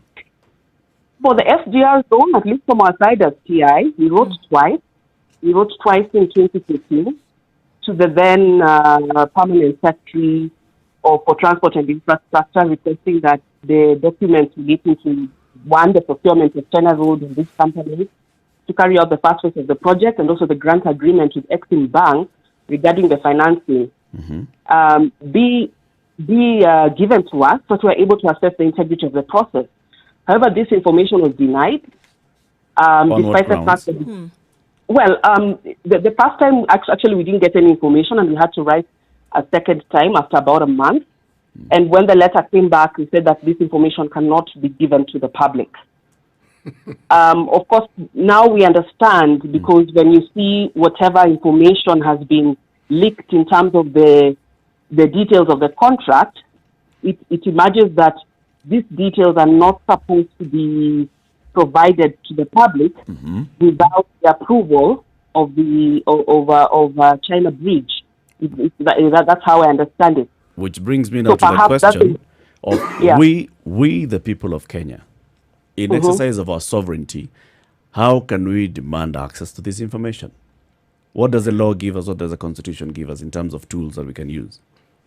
Of course, any Kenyan can request for information, as we did, by first writing a letter, and there are certain timelines which are then provided under the Access to Information Act. Of course, we're waiting for regulations which are currently being developed by the Commission on Administrative Justice to be able to guide the full implementation of that law.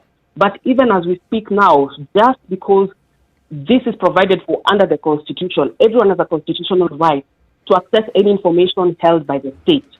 So, ideally, but you have tried. It's not given. It doesn't come. So where do we stand? Even because it sounds to me now that this is, in terms of what can happen, it's a lesson for the future. It doesn't sound like there's something that's going to be done, even with this case. It doesn't sound like suddenly this information that's being sought will be provided. It doesn't seem that the tenets of this contract will be repealed. It doesn't sound like going forward we're going to say it's going to be an overturn of this contract. Those three things don't seem like they'll be any part of any kind of reality. So it seems like this whole process is going to be a lesson for the future, as opposed to something tangible being done. In fact, Wachira Maina put it very well in the Africa report, where he said, when you're in a state of capture, the government repurposes official institutions and processes for private ends. Yep. And you therefore find yourself operating within formal government structures, but decisions are being taken outside of the structure. And that is where we are. We have a constitution, but things are happening despite. And in fact, the reality is we haven't yet confronted our reality, because it's painful. You know, when somebody violates your sovereignty, when your constitution is violated, at that point, and you allow it. And yes, at that point, your action is it has to be actually the only recourse we have is non-violent action. It's to demonstrate. Then you go back, demonstrate to, I don't know, like actually, boycotts. That is actually the only. Huru Park. That is the only recourse. It's just that we are afraid. Call it what it is. But Sheila, does the government have any leeway at all to sign such a contract where it says that its details cannot be shared with the public? Not under our constitution.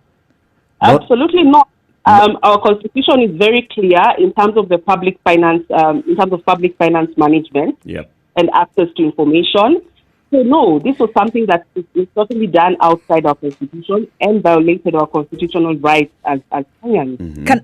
Can I add another point? Because I'm looking at a related article from the BBC, and Sheila, you mentioned this issue of value for money. I'm not even sure we need to do an audit, because this is an article from 2017, actually, that is questioning the value for money and saying that this, already at that point, at $5.6 million per kilometer for the track alone, Kenyan's line costs close to 3 times the international standard and 4 times the original estimate.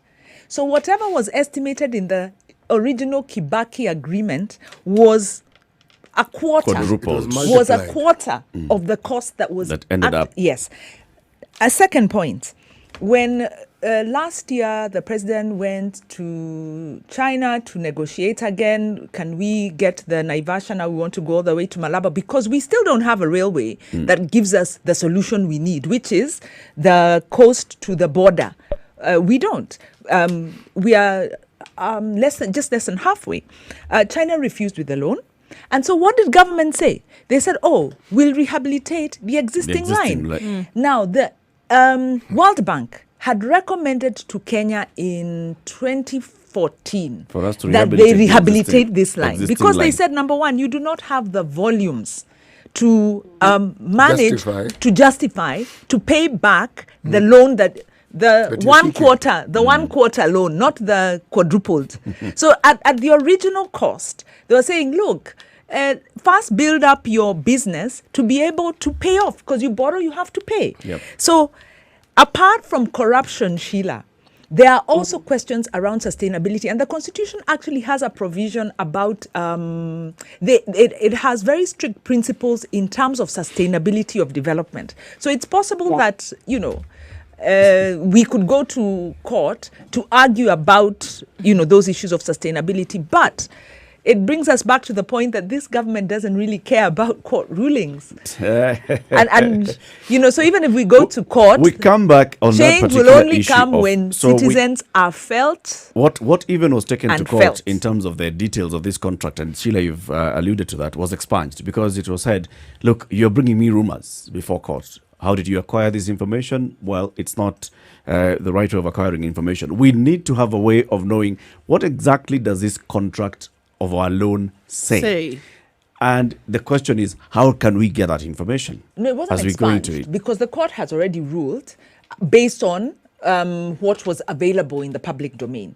There are details of the contract that are still not known, but there was sufficient, because obviously government there are processes that have to go on. So no, the court has made a ruling, despite withholding of information. But not on the loan. Not on the loan. It's on the contracting, okay. Right? It's on the contract and everything else. Well, let's talk about Captain Cargo again. The Kenya Ports Authority has come up with a brand new swanking platform that gives you a lot of information if you want to import, export anything outside of the country or into the country. There's a simple way you can access that information. Apparently there is. So there's this new portal, and Captain Cargo takes you through basically how do you go about it. What is it that you do when you're trying to get your information, or rather your goods, into the country? Who do you need to talk to? So it's very simple. There's a process that is supposed to be followed, and it's made quite available to everybody now, where it seemed like it was this whole vine and too many branches and too many clogs, not really understanding what it was that needed to be done when you're getting your goods from the port. So I mean, here, just taking us through the processes from your shipping agent, and this information is then now submitted to KRA before your vessel arrives, and then your agent receives a number and it's taken to the ship and voyage section, and then from there you get a call. The notification details used to update 14 days before your vessel arrives. So you have all this information as it's coming through. You're notified. There's an agent who takes you through. Even that agent now supplies this information. So before, where it seemed like it was all this, mess of information, it's very clear. And on this portal, you can get to know what is supposed to happen at each point and who is responsible basically for getting your stuff from one point to the next. In the coming days, we'll be looking at these processes and basically just explaining what every stage of this process is. But also you can do the same. You can go to kpa.co.ke/Captain Cargo, and this will be Captain and then KARGO. That's Captain Cargo. That's how you get out all that information. Good morning. It's a Situation Room at 11 minutes to 8 o'clock.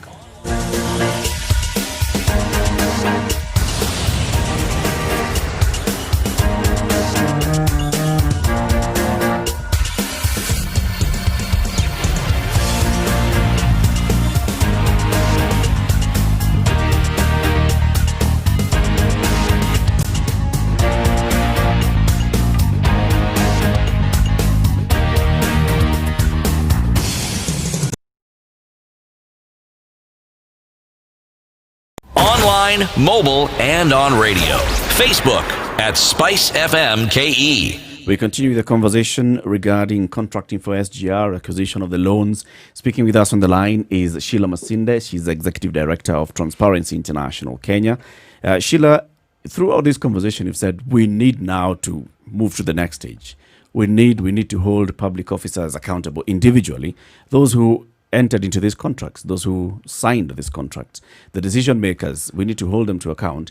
If it's going to take a long process, expecting the government to take action against its own officers, then citizens can do this. But how do we do that? I think it's, as I said, we may need to think about citizen-led processes. I think it's simple as just organizing ourselves as citizens and putting in place whether it's going to be a legal petition to see how this can be done, particularly if you identify, maybe you can start with individuals that should be were highly involved in the process. You can start with those involved high up. The challenge, of course, is the people who are currently holding office, whether that would hold water and whether they would be able to take action. But I think we can start from somewhere. And I think just drawing light from the recent case, the Waluke case, where we're now seeing people culpable or found guilty of corruption being held personally liable at a very high cost. I think, for me, that gives me hope. That gives me hope that if we decide to go against individuals, that we can actually come out with something. We need to start somewhere then, Sheila. We need to gather the information. We need to know, to go to court with facts and details. Who does this for us? Well, as TI Kenya, we've tried our best to get the facts and details. We can continue with that process. It's actually something that we have been concerned about for the last 6 years. As I said, we started off with writing to the PS, and it's something that we would want to see. How can we ensure that we get justice? And I know there are many other institutions like TI Kenya, as well as TI, who would be happy to lead this process to ensure that Kenyans get justice. Does TI work closely with the Ethics and Anti-Corruption Commission? Yes, we have a partnership. We refer cases to them when people report cases to us. We have centers where people come to report cases. There are a number of cases that we refer to the Ethics and Anti-Corruption Commission for follow-up. And, of course, there are many other areas where we work together. I mean, talking about the railway, from the very beginning, we know the people within government or the officers and the officers that are involved in these procedures. So, and one of the things that Kenyans are good at, Kenyans aren't very good at hiding the monies that they've made in whatever way. They live very conspicuously.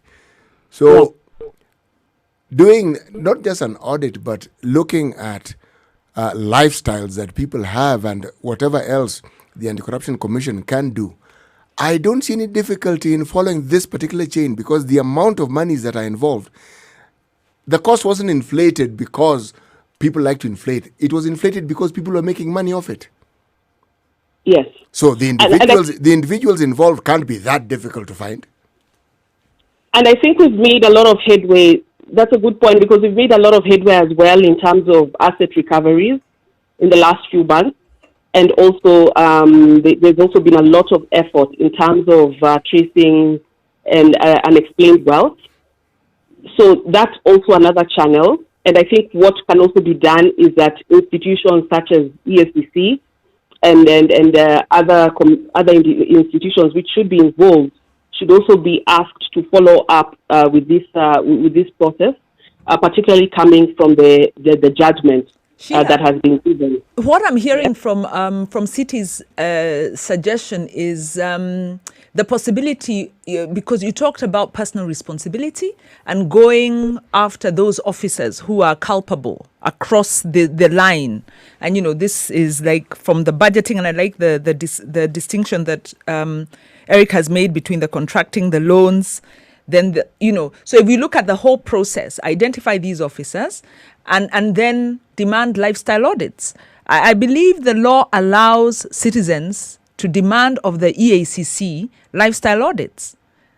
Might that be one of the early things that is accessible to put the political pressure? Because the other thing we're saying here is that the technical isn't enough. Waiting for 5 years for a ruling on this process is really not justice in any way. So can that work?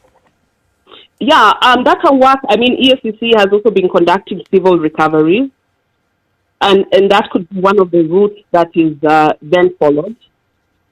As we follow now individuals that were involved in the process. Mm-hmm. Is there like a consortium or a coalition of, say, civil society organizations that would come together to work on this in terms of gathering the information and the evidence, and then all of us can do our harambes and sponsor Okiya Omtata to court to take these matters to court? That would be commendable. I think 100 bob is ready. I can send now. Maybe these are suggestions that the Okoa Uchumi Coalition needs to pick up. Focus on this one, because it's like I was saying, Eric, it's very interesting that you made this distinction between the contracts and the debts. So we've made more progress in unbundling the contracts, but not the loans. Not the loan. Because that's where the problem is. And these loans are affecting even our ability to negotiate for relief, because commercial contractors have said, no, leave our loans. You must pay us, whether your economy has stood still or not. So this is possibly a flagship issue that the coalition can rally around. And we have a consortium of some, maybe 8 institutions at present. Possibly we could be better focused. And this might be a low-hanging fruit and an impactful fruit and a landmark issue that can mobilize. I agree. I agree with Wanjiru. I think it's something Okoa Uchumi can pick up. We can break down this case. And I think one of the things we had started talking with a few people is just looking through this judgment and looking at viable options that we can then follow up as civil society. So definitely that can be one of the key assignments we take up, Wanjiru and the Okoa Uchumi initiative. We're also reviewing the Mozambique ruling. There was a very progressive Mozambique ruling on Eurobonds that found that governments cannot procure loans contrary that go against, that violate sovereignty. So that, and we've actually had a conversation with some lawyers who are analyzing to tell us Kenya's situation is slightly different, because the contracting process was not as blatantly flawed as that one. But we need law, we need citizens, we need to muster up a more effective response for this. Would a political injection into this whole discussion move things a little quicker, especially when you consider that we have 2022 just around the corner? Yeah, it would. In terms of bringing the issue to the fore, and making it because a rallying call for the one group of people who push agendas forcefully and who are listened to are politicians. Indeed. Yeah. We're coming to the end of the hour. Sheila Masinda, thank you very much for speaking to us and for all the insights that you've given us. We wish you a great day. Thank you, Eric. Thank you, CT, for the time. But before you go, listen to today's proverb from CT Muga. Even if you dance for your enemy on the rock, he will accuse you of splashing water on him. Clearly, you have an enemy who has accused you of splashing water on him. You could relate like straight up. Sheila, thank you very much. Have a good day. Thank you. Thanks. Coming up to the top of the hour, 8 o'clock, this is the Situation Room. It's Kenya's biggest conversation. In the room this morning is Eric Latif, Nduoko, CT Muga, and Wanjiru Gikonyo, the Executive Director of the Institute for Social Accountability. We've been talking about that accountability and transparency when it comes to contracting by government. Good morning. It's 8 o'clock.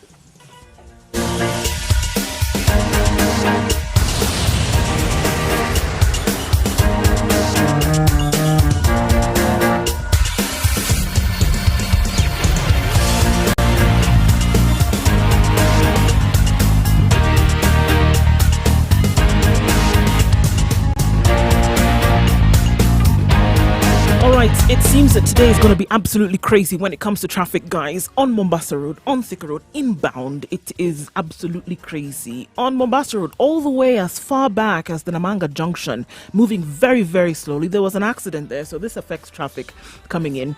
And vehicles on Mombasa, on Thika Road, coming into the metropolis today. There's a hold up right around the roadblock, so everybody's coming back after the weekend. Nyeri, visibility. Let's look into Nyeri town today and around those areas. Visibility is extremely low because the fog is very low this morning, so everybody needs to be a tad careful. It affects everybody in Limuru as well, so please be very, very careful today. Traffic is exceptional and not in a good way.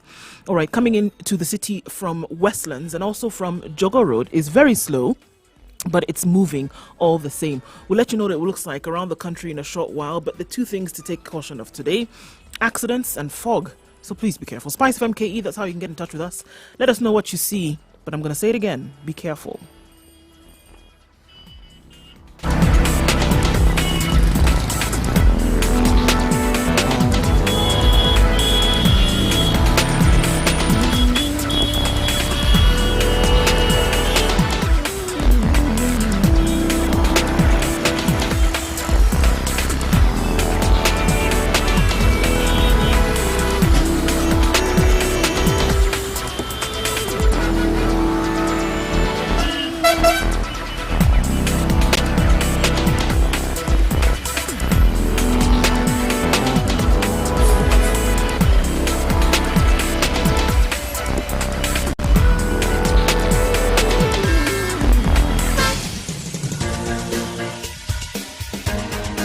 This is The Situation Room, the home of hard-hitting political commentary and penetrating insights about the state of the nation. This is a talk radio experience like no other. The Situation Room, a place for hard truths, debates, and elevated conversations. The Situation Room. 94.4 in Nairobi, Mombasa 87.9, 102.5 in Kisumu, 96.0 in Nakuru, Eldoret 96.7, 90.9 in Nyeri, 97.7 in Malindi. And of course, you know, we live stream this show every morning on www.spicefm.co.ke. We are also on YouTube.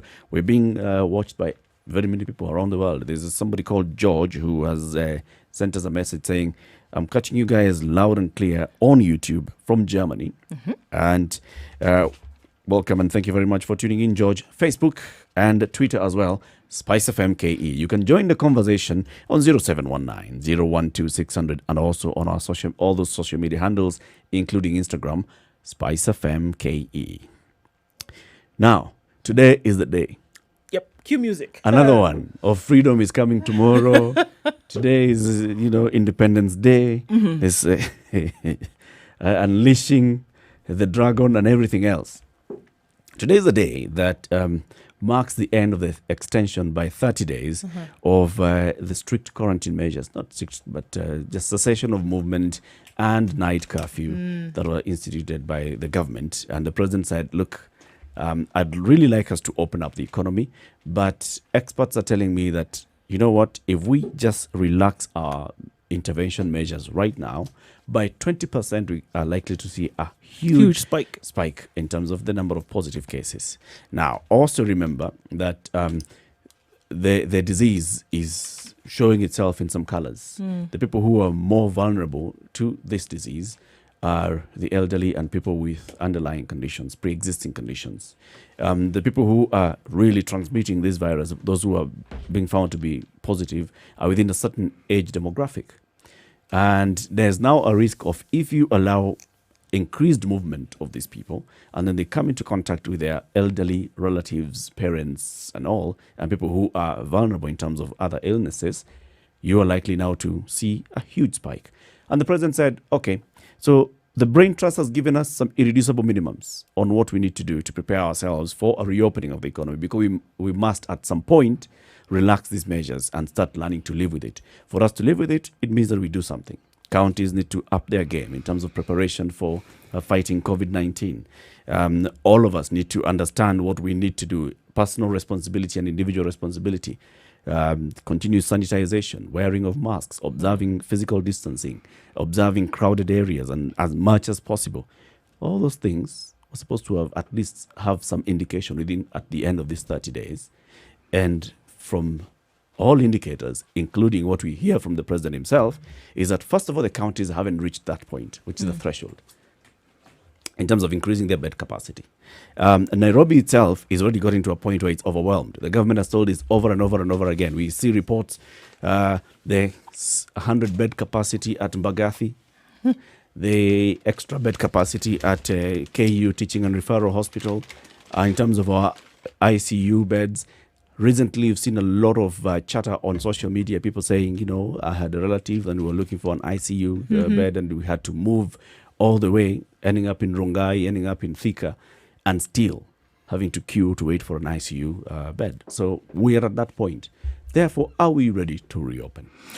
I mean, looking at reports that have come out this morning in terms of what was happening as late as last night were between counties and between the national government, is that, all right, there's some talks and, if you want to go with rumor has it that, there may be an agreement to open up the economy again and release measures. But then the responsibility and then the onus then lies with county governments and their leaders, who in this case are the governors, to say that then there are certain things, if we're going to say open up, I have no problem with that. However, at the county level then, are you ready to take responsibility then for what would happen? Number two, are you ready to make sure that you're going to instill measures that is going to make sure you take care of everybody? And now we're talking about those things like, wearing of masks and making sure that you have all that you need when it comes to quarantine and isolation in terms of bed in medical facilities and things like this, and the right protocol put in place. So essentially they're saying, are you ready to take responsibility for what would happen if we open up within your counties? And then now that responsibility is being placed on the shoulders of governors and saying, if you agree to this, then we will open up. But if you're not ready, then let things essentially stay as they were. See, just a second, because there are three things. They said, look, experts have advised that infections must be contained. And we're talking about infections being contained at a time whereby we are realizing the highest number of infections ever in the country, right? And not just contained, but then they're headed downwards. They must be contained. So if you're stopping at 400 or whatever, every day they must start to decrease. Secondly, the health system must be prepared to deal with a surge in infections should it happen. And thirdly, the state security machinery and health authorities should have enough capacity for contact tracing. Those are the three things that they're looking at. So if you want to ask yourself, in the chronology of events up until now, have these three things ever at one point in tandem been realized? And those are the things they're looking at and saying, if these three things cannot be realized nationally, at county level, then it is not possible for us to. But again, looking at the fact that responsibility is being placed on the shoulders of the leaders of counties, if they're able to do that, then they're saying, all right, we will go ahead and do this. But now, is there an agreement there? That's the question. It's not even an agreement. This is one of those situations where the national government actually shirking its responsibility. No. No. It's the opposite. It's the complete opposite. They actually gave all these counties money to set up the very things they're asking. To do a job, basically. Yes, they did. So you're saying money has been given to counties to do this? Well, we have a governor. That is why I brought it up, so that he can answer, confirm or deny that this was actually the case. As the governor settles down, we have Dr. Alfred Mutua, the governor of Machakos County, the multilingual governor of Machakos County, is joining us as we allow him to settle down and then start this conversation with him. So we are saying that the national government has pushed that responsibility to the counties and even allocated resources to them. I'm not saying they've given enough money. I said they gave some money to the counties. For me, why does this have to be a national versus county government? It's not. No. Because at we every are making level, it county versus national. Yes, why? But what I'm saying, it isn't. It isn't. It's a government. It isn't. Look, county governments are governments, and they have certain responsibilities. Now, the pushback will be, or the pushback I hope you to bring up is, why doesn't the national government actually give the county governments the money that they should get? Because then this argument would be quite different. There's always a shortfall, and there's always a story, and there's always an argument around it. But I'm talking COVID. governor. Dr. Alfred Mutua. You at least welcome the governor, people. Karibu sana. Asante sana. How are you? Welcome. You're about to throw a heavy question. Unajua kuna msimu wa corona, kwa hivyo siku hizi unafanya tu mambo chap chap. Oh. That had to come in. You have to move. Okay, so let me be the one to welcome you to the Situation Room, Governor Alfred Mutua. And I like the way the conversation was going because, when it comes to the issues of coronavirus, there is a point that has been aptly made, and that is counties should not be struggling. They should have gotten the resources allocated to them, which at times they don't get. There should be clear resourcing of counties as per the constitution and the law that is set out in Schedule 2, which has not really happened over time. But however, as been also asked, is that counties also have to be responsible for the decades they get in. Many people have told me, Machakos, you're doing well, and all that. It's because we looked at what was devolved for us and we invested heavily. I mean, Machakos, the only reason Machakos is doing better than others, we now have 463 isolation beds as per last night, is because we started the journey of improving our healthcare as soon as they got in. We got the ambulances, we built the community hospitals so that we could meet the WHO guidelines of 5-10 kilometers. We improved our healthcare. We employed nearly about 1,300 new health workers. So it's a balancing act. It's a national government, but also counties have to pull up their socks when it comes to healthcare. Yeah, so Governor, in terms of that, how was Machakos able to do that? How were you able to do that? Why did other county governments not do that? Did you have a special allocation, or did you reallocate the county budget? What I did is that I think it comes back to leadership. I've always believed that everything starts and stops with healthcare, and everything that supports healthcare, including road accidents, are a healthcare issue. So what I did is when I got into Machakos, it was so sad because you could smell the maternity from about 100 to 150 meters. The placentas, the hospitals were dirty. The national government being controlled by Afia House in Nairobi. Had basically crushed, the hospitals. People are sharing beds, 2 to 3. You find 3 women sharing beds. One is pregnant, one has a funny head disease, another one has a funny wound in their back, sharing beds. So the first thing I did was to say, I'm going to prioritize on healthcare. I made sure that there was no sharing of beds. We cleaned up the hospitals. I'm proud to say that I have the cleanest, I think, public hospitals, if not hospitals basically, across the country. All of them up to the health center. We went in and reorganized how hospitals are run. I immediately employed 800 new nurses, new specialists. I put a large amount of my budget. Actually now, nearly 70% of my wage bill is on healthcare. So it was personal choice that once you take care of healthcare, other things will take care of themselves. So are you saying, Governor, that the money that was allocated to your county was enough? It was not enough. It was about taking it away from others. It was about taking away from others. So I put more money into healthcare, which meant other sectors also suffered. Yeah. I wish I'd had more money so that we could balance, but it was a personal choice. You look at what there is on the table, and you decide what are your priorities. My priorities is keeping people alive. When I bought the ambulances, so that now everybody is ferried, so that no woman gives birth on the street, no child dies being carried by a mkokoteni or a wheelbarrow, because that is a shame 60 years after independence. I spent money. I have to spend money keeping that, setting up all these systems, but then I also denied other sectors. Right. But had I gotten all the money that I needed to start with, I would be doing much better. So Governor, you're saying, number one, counties are not getting enough money to give basic services, and so you prioritized healthcare. Now, in the wake of COVID, those counties that did not make investments, because you are saying you've made investments over the past almost now 7 years, that have made an impact. There are counties that haven't. Maybe counties have spent quite a lot on healthcare. Maybe some don't have as good impactful spending, but they have spent. But what we are saying is, at the at the point where COVID hit, and national government and county government were discussing the response, was there a conversation about what is needed?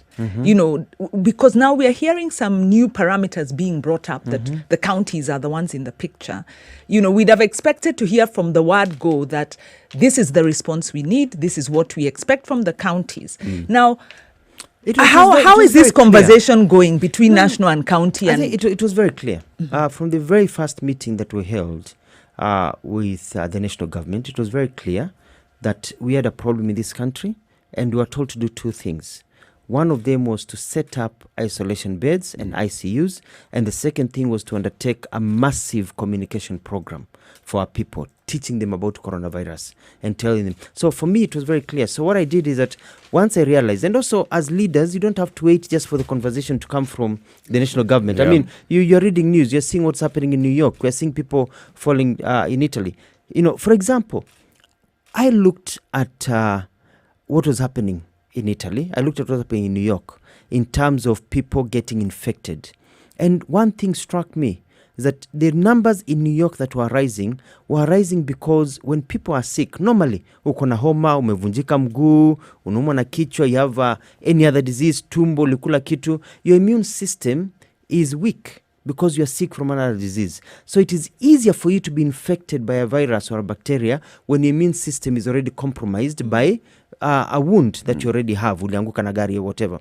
So in New York, when they had all these people with COVID go to hospital, all they did was infect all these people in hospitals with low immunity.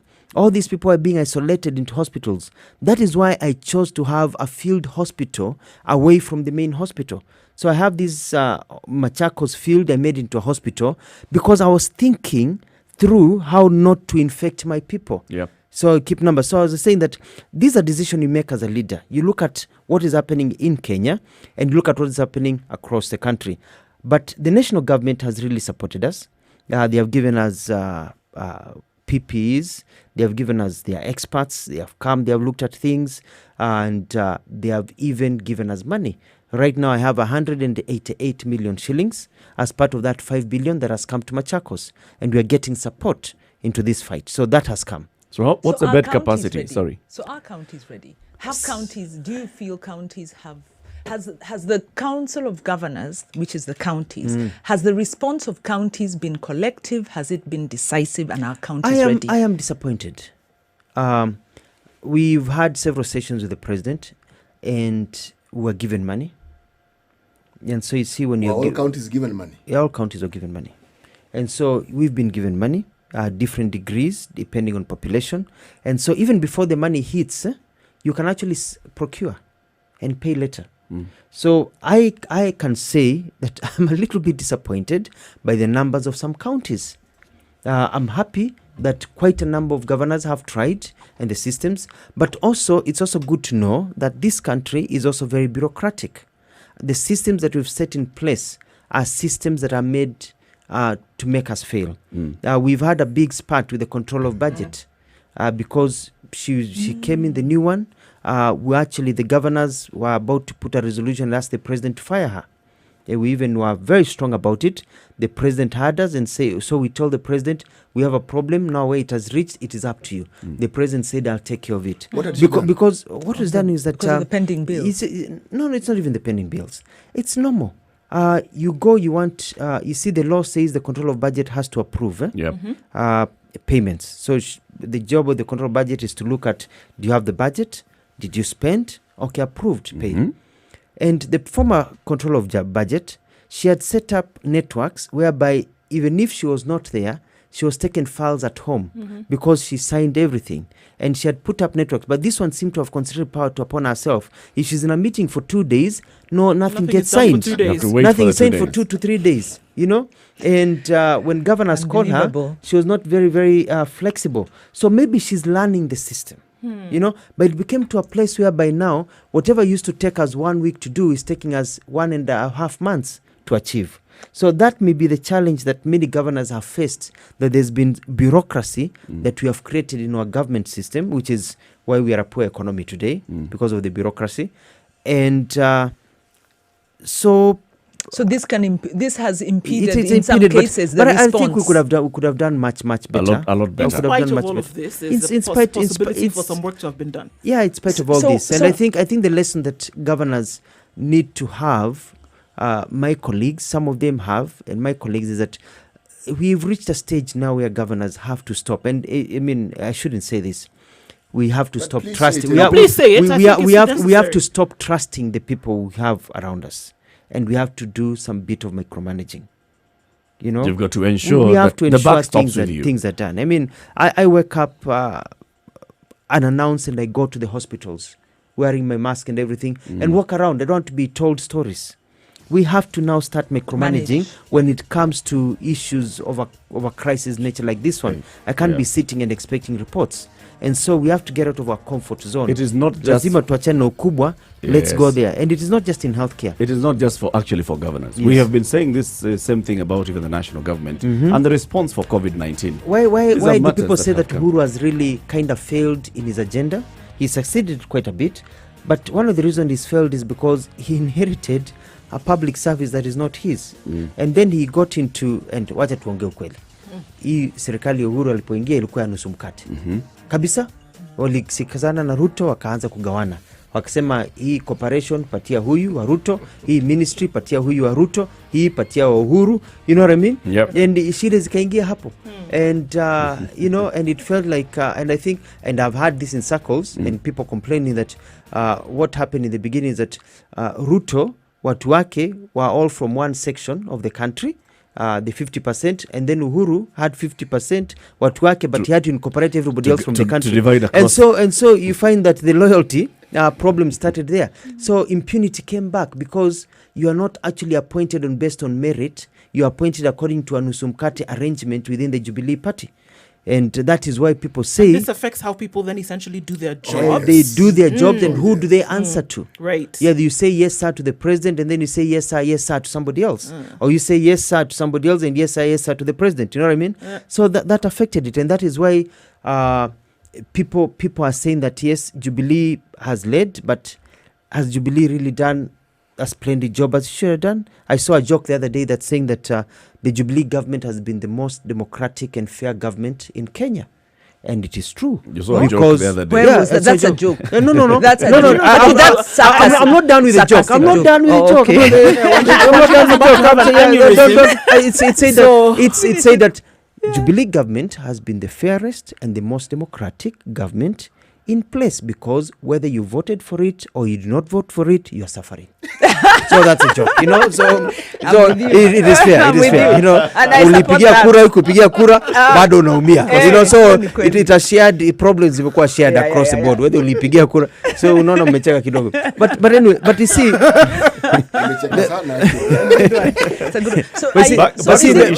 Uhuru Kenyatta meant well, and I know him, and I'm not just speaking about him because he's my friend, but I've listened to him, I've watched him as he talks. He gets very, very emotional. Uhuru Kenyatta gets extremely emotional about this country and about developing this country and about rolling back poverty.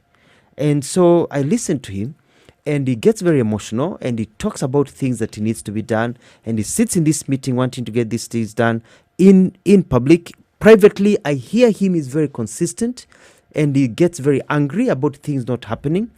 But he should have micromanaged more at the beginning. He trusted.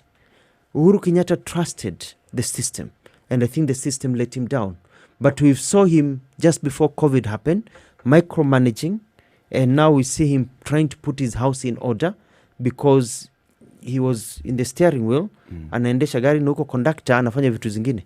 So now he's saying, hapana, mi ndio naendesha gari, everybody has to follow what I'm saying. But it may be too late. It may be too little too late. You know, I don't even think it's micromanaging, it's managing. Being an effective leader is being present. Do you agree that reopening, the responsibility falls on the counties?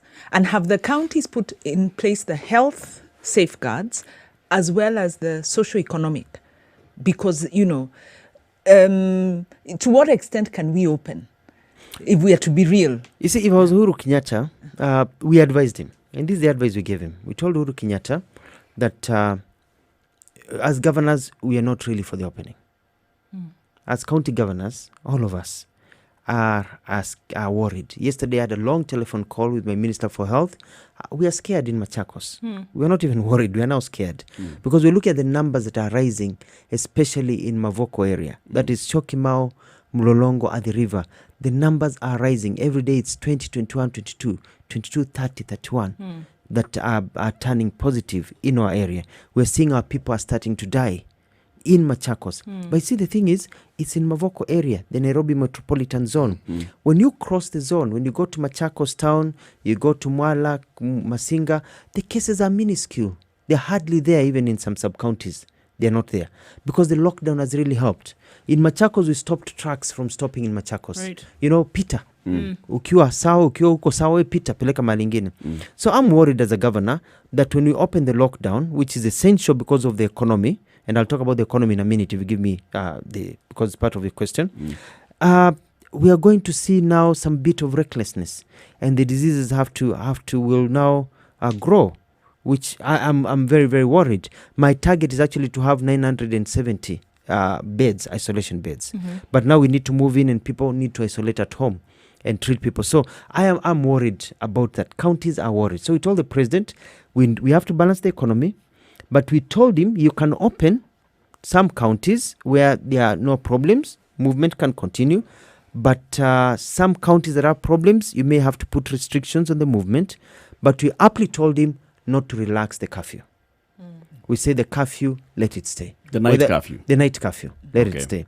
We just feel that the night curfew has really helped because it is these social centers where people meet to drink and jive and have a good time. That's where the disease can really spread because, you know, alcohol is a relaxant and it relaxes your brain and relaxes the social distancing. It becomes easy. So it becomes easy and everything, you know. And so we are very happy about that. Disinhibitor. But I like that, disinhibitor.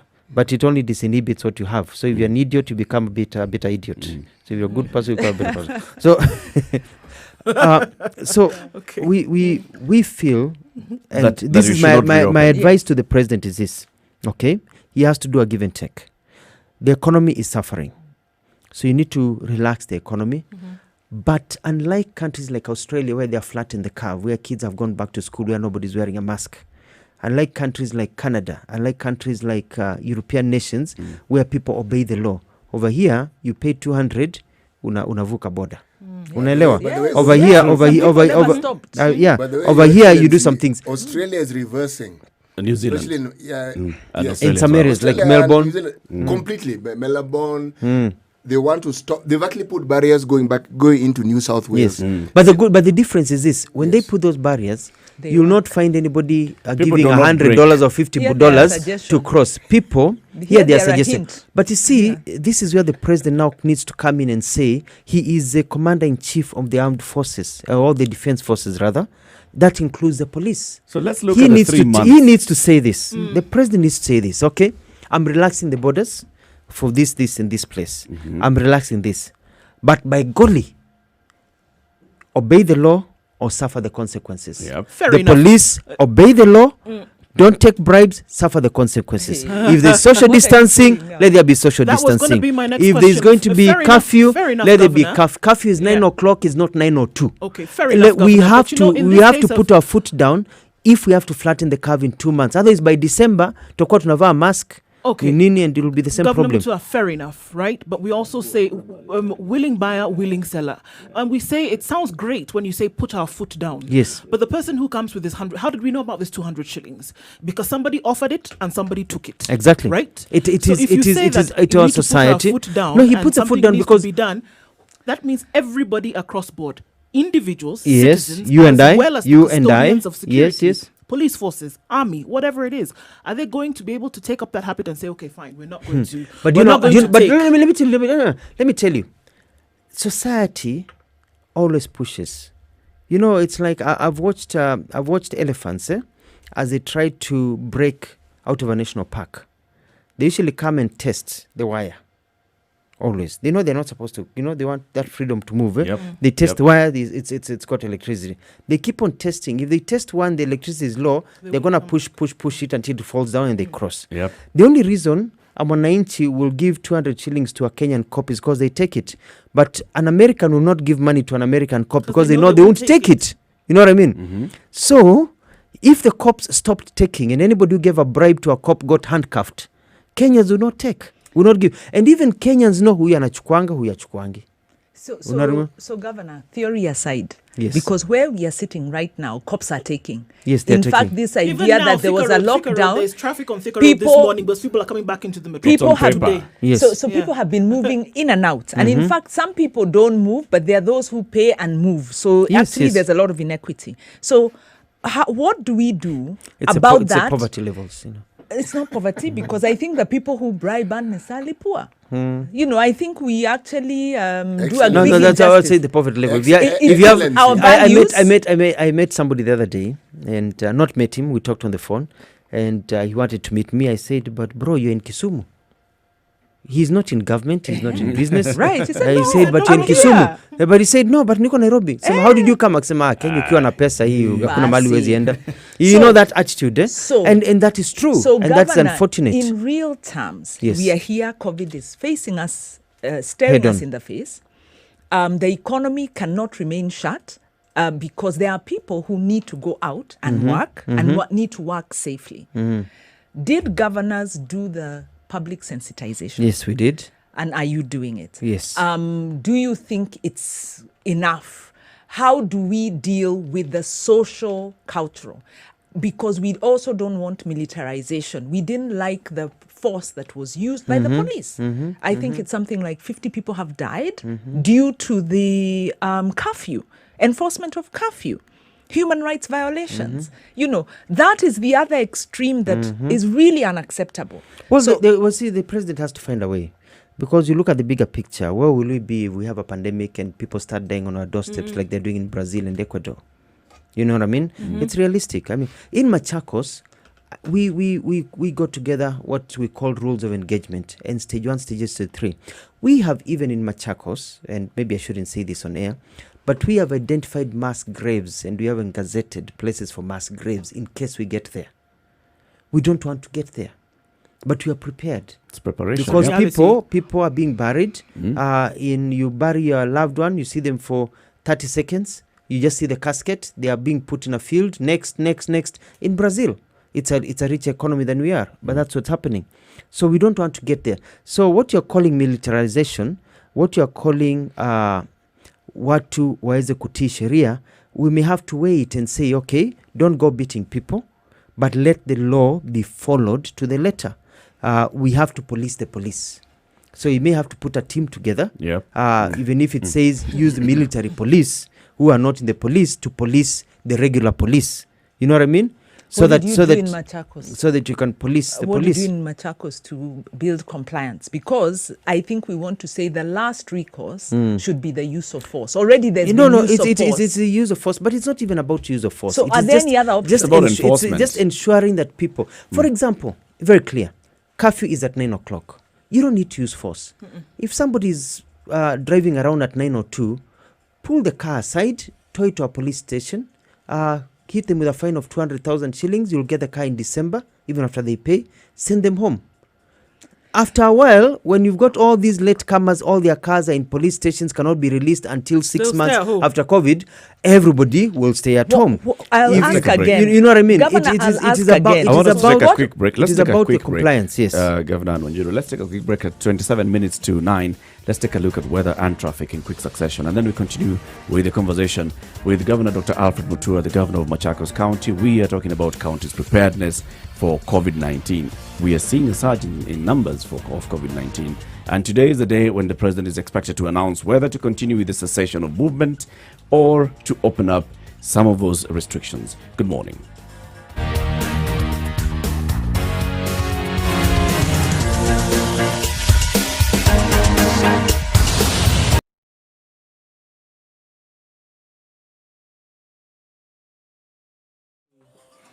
All right, we're going to see a high of 22 in Nairobi, possibility of showers later on. And then in Nyeri this afternoon, highs of 21. Currently partly cloudy conditions at 15. In Nakuru, 22 the high with thunderstorms forecasted for the afternoon. Taking a look then into Eldoret, where at 19 degrees you'll see thunderstorms later on with lows of 12. And in Kisumu, mostly cloudy at 19, highs of 27. In Kakamega, where it's promising to be a rainy afternoon with highs of 24. Malindi at 26 degrees will be partly cloudy for most parts of today with highs of 28.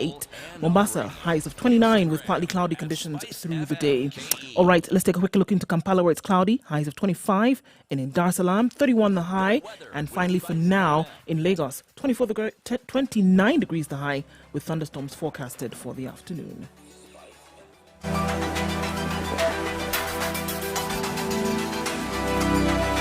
Still pretty crazy on Mombasa Road today, and we're looking at a standstill all the way from right before the Mlolongo Way Bridge, and that takes us all the way down to Cabanas. That's going to be a mess for a while. There's a standstill on the Uhuru Highway. It's not moving at all the way in both directions from Mombasa Road to Westlands. So it's Monday morning madness. Inbound on Thika Road as well is quite crazy. So we're looking at patients tapered with some not to be as relaxed as we hope, but you're going to have to apply some patience here today. Spice of MKE, let us know what it is that you see.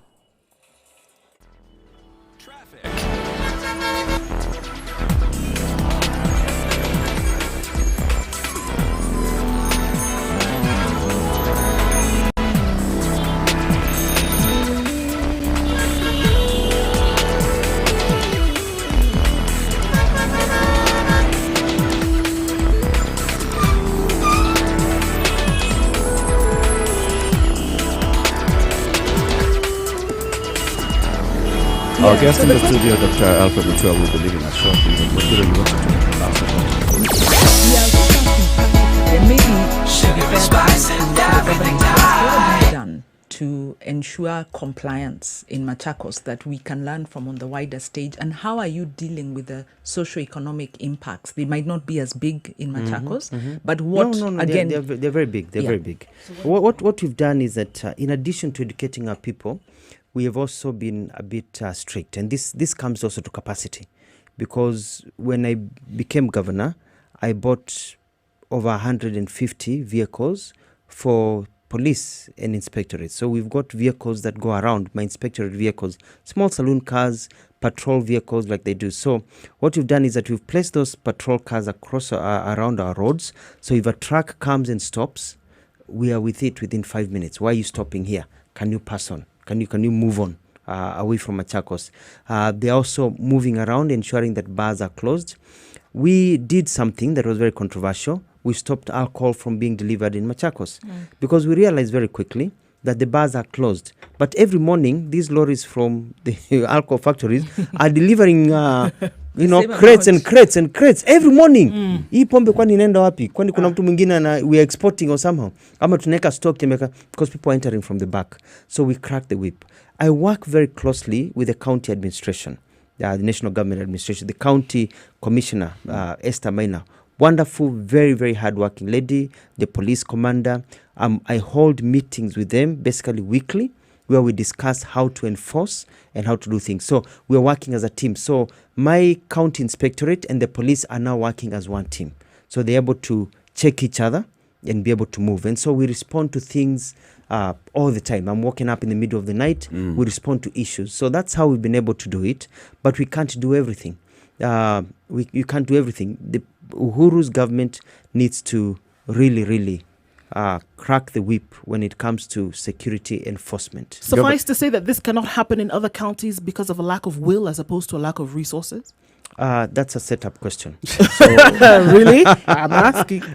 No, I mean, I was asked about Machakos, so I'll talk about Machakos and what you're doing in Machakos. What others are doing, others may be doing better or worse. It's up to them. But we're talking about a country. We're talking about a complete country here. I haven't heard you mention the public participation system. I haven't heard you talk about how is that working. No, what you're doing is that the other thing that we've succeeded in Machakos is that we involved all our elected leaders. So we've had meetings with our elected members of parliament, including and then elected county assembly members. We have empowered our MCAs and our MPs.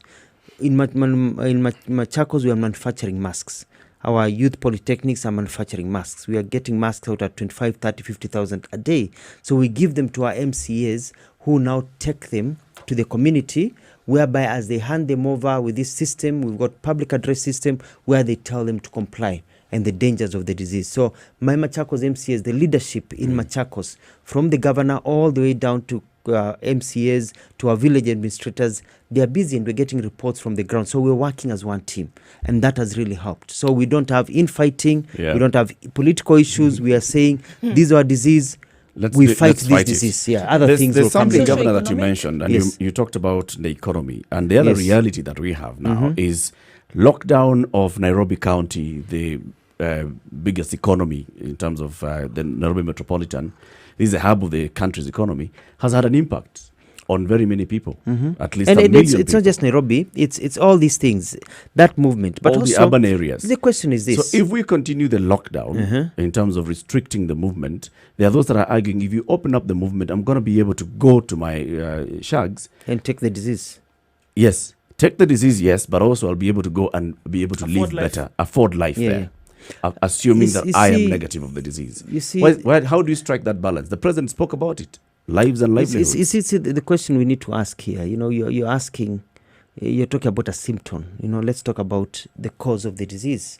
And I'm glad you're still employed, and I want you to continue being employed, Latif, because at the rate that media houses are firing everybody, you don't know whether You don't tomorrow know, yes. you'll have everything, because they are responding to the economy. Yep. But the question is, why are we where we are?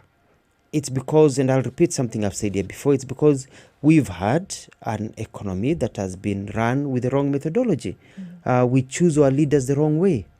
And there's a young man who was walking me here, who was asking me about opening up, you know, and kasema kuna shida, sema but nyinyi viongozi ndio mmeharibu Kenya. Nikasema lakini nani anapigia kura viongozi? Unajua, we choose our people. And you talked about me speaking many languages. I was talking about the tribal blocks that we've been put, where you're told you're a Kamba, you're a Luo, you're a Kiwi. You know, when I grew up in Kibera, when I grew up in Kawangware, in Satellite, you know, in a wooden shack, my neighbors were Luo, Luya, Kikuyu, Meru. We are all united in poverty. I never cared the kids I played with. It doesn't matter what tribe you are. But when it comes to politics, it's all about tribe. If today you hear there's an accident and your loved one, your mother or your father or your lover or your children or your brother or your sister amegongwa na gari, tumbo imepasuka, amekimbizwa hospitali. When you run to that hospital and you find them in a galley dying, and they say we need to rush him or her to theater, if the surgeon operates on him or her, atasurvive. Do you start asking, ngoja kidogo, huyo surgeon ni kabila gani? Ngoja, nataka tu surgeon wa Mjaluo kama mimi. Nataka surgeon Mkikuyu kama mimi. Nataka surgeon, you know what I mean? We don't care. But when it comes to politics, it's like mundu witu, mtu wangu, mundu wakwa, you know. We, hithi kanye, bika. Hey, duona kama unaongea lugha yangu. Unaelewa? So we start getting back into the tribal cocoons, which were put to us by the colonial powers. You know, they gave us physical freedom, but not mental freedom. We're still mentally colonized today into these cocoons of tribe. But it's and so politicians. Yes, but to see who elects the politicians and who perpetuates the politicians into power. And as a journalist, I can say that as journalists, we are greatly to blame. Look at the headlines today. The headlines and even the topics that are put in, the people put on the face, are those tribal chieftains. We have bought into this. So, at times I laugh. You see editors so busy putting that personality who is leading a tribal block on the front page and headline, na huyo tribal huyo mtu yuko sawa, na huyo editor kesho anapatiwa pink slip, anaambiwa enda nyumbani, anakaa hapa nyumbani anaangalia na watoto, cannot even afford a newspaper that he was putting together, na huyo mtu alikuwa na support yuko sawa. His life or her life is continuing well. You know, even the law of self-preservation says, as media, we need to start talking about the leaders that people need to follow, the kind of leadership that needs to be followed, not the same tribal cocoons. Because at the end of the day, we suffer. Our people will follow what they are told to follow. You know what I mean? I agree in part with that, but there was a question that we asked about the economy. Yes. What have you done in Machakos? As I said, to safeguard, and what lessons are there then in terms of you see, Machakos, we've tried. You know, I have brought in over close to now over 300 new factories have come to Machakos, have created an environment, because government cannot go setting up factories. That is an old-fashioned way of doing things. I'm a capitalist. Empower the private sector to grow and set up factories, and let those factories be able to employ our people, and let the private sector grow. That is how you grow an economy. That's what they did in Croatia. That's what they do in the US, in Australia, and other places.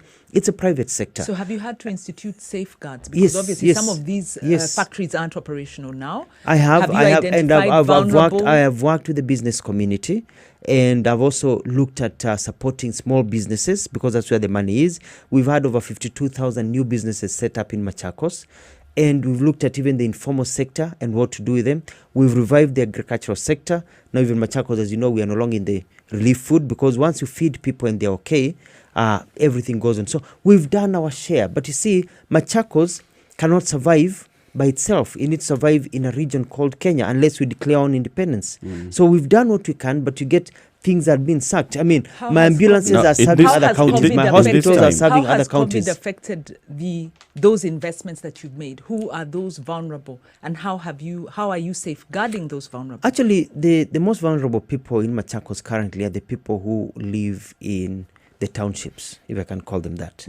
The people in the villages are okay, per se, because in terms of food, they are fine. You know, we get free seeds, we have tractors plowing, people thought it would not work, the boreholes we've dug, the dams we've dug, it's working. We have a surplus in our galas. I was getting a report yesterday. We can last for 7 months to 8 months, mostly in Machakos, in the villages. We have enough food. We don't want food relief. We don't need food relief because of the investments we've put in terms of agriculture. So these people but were in in our urban townships, areas, yes. Townships is a problem because of the jobs closing down, of factories and this social distancing and all that. So people are being laid off.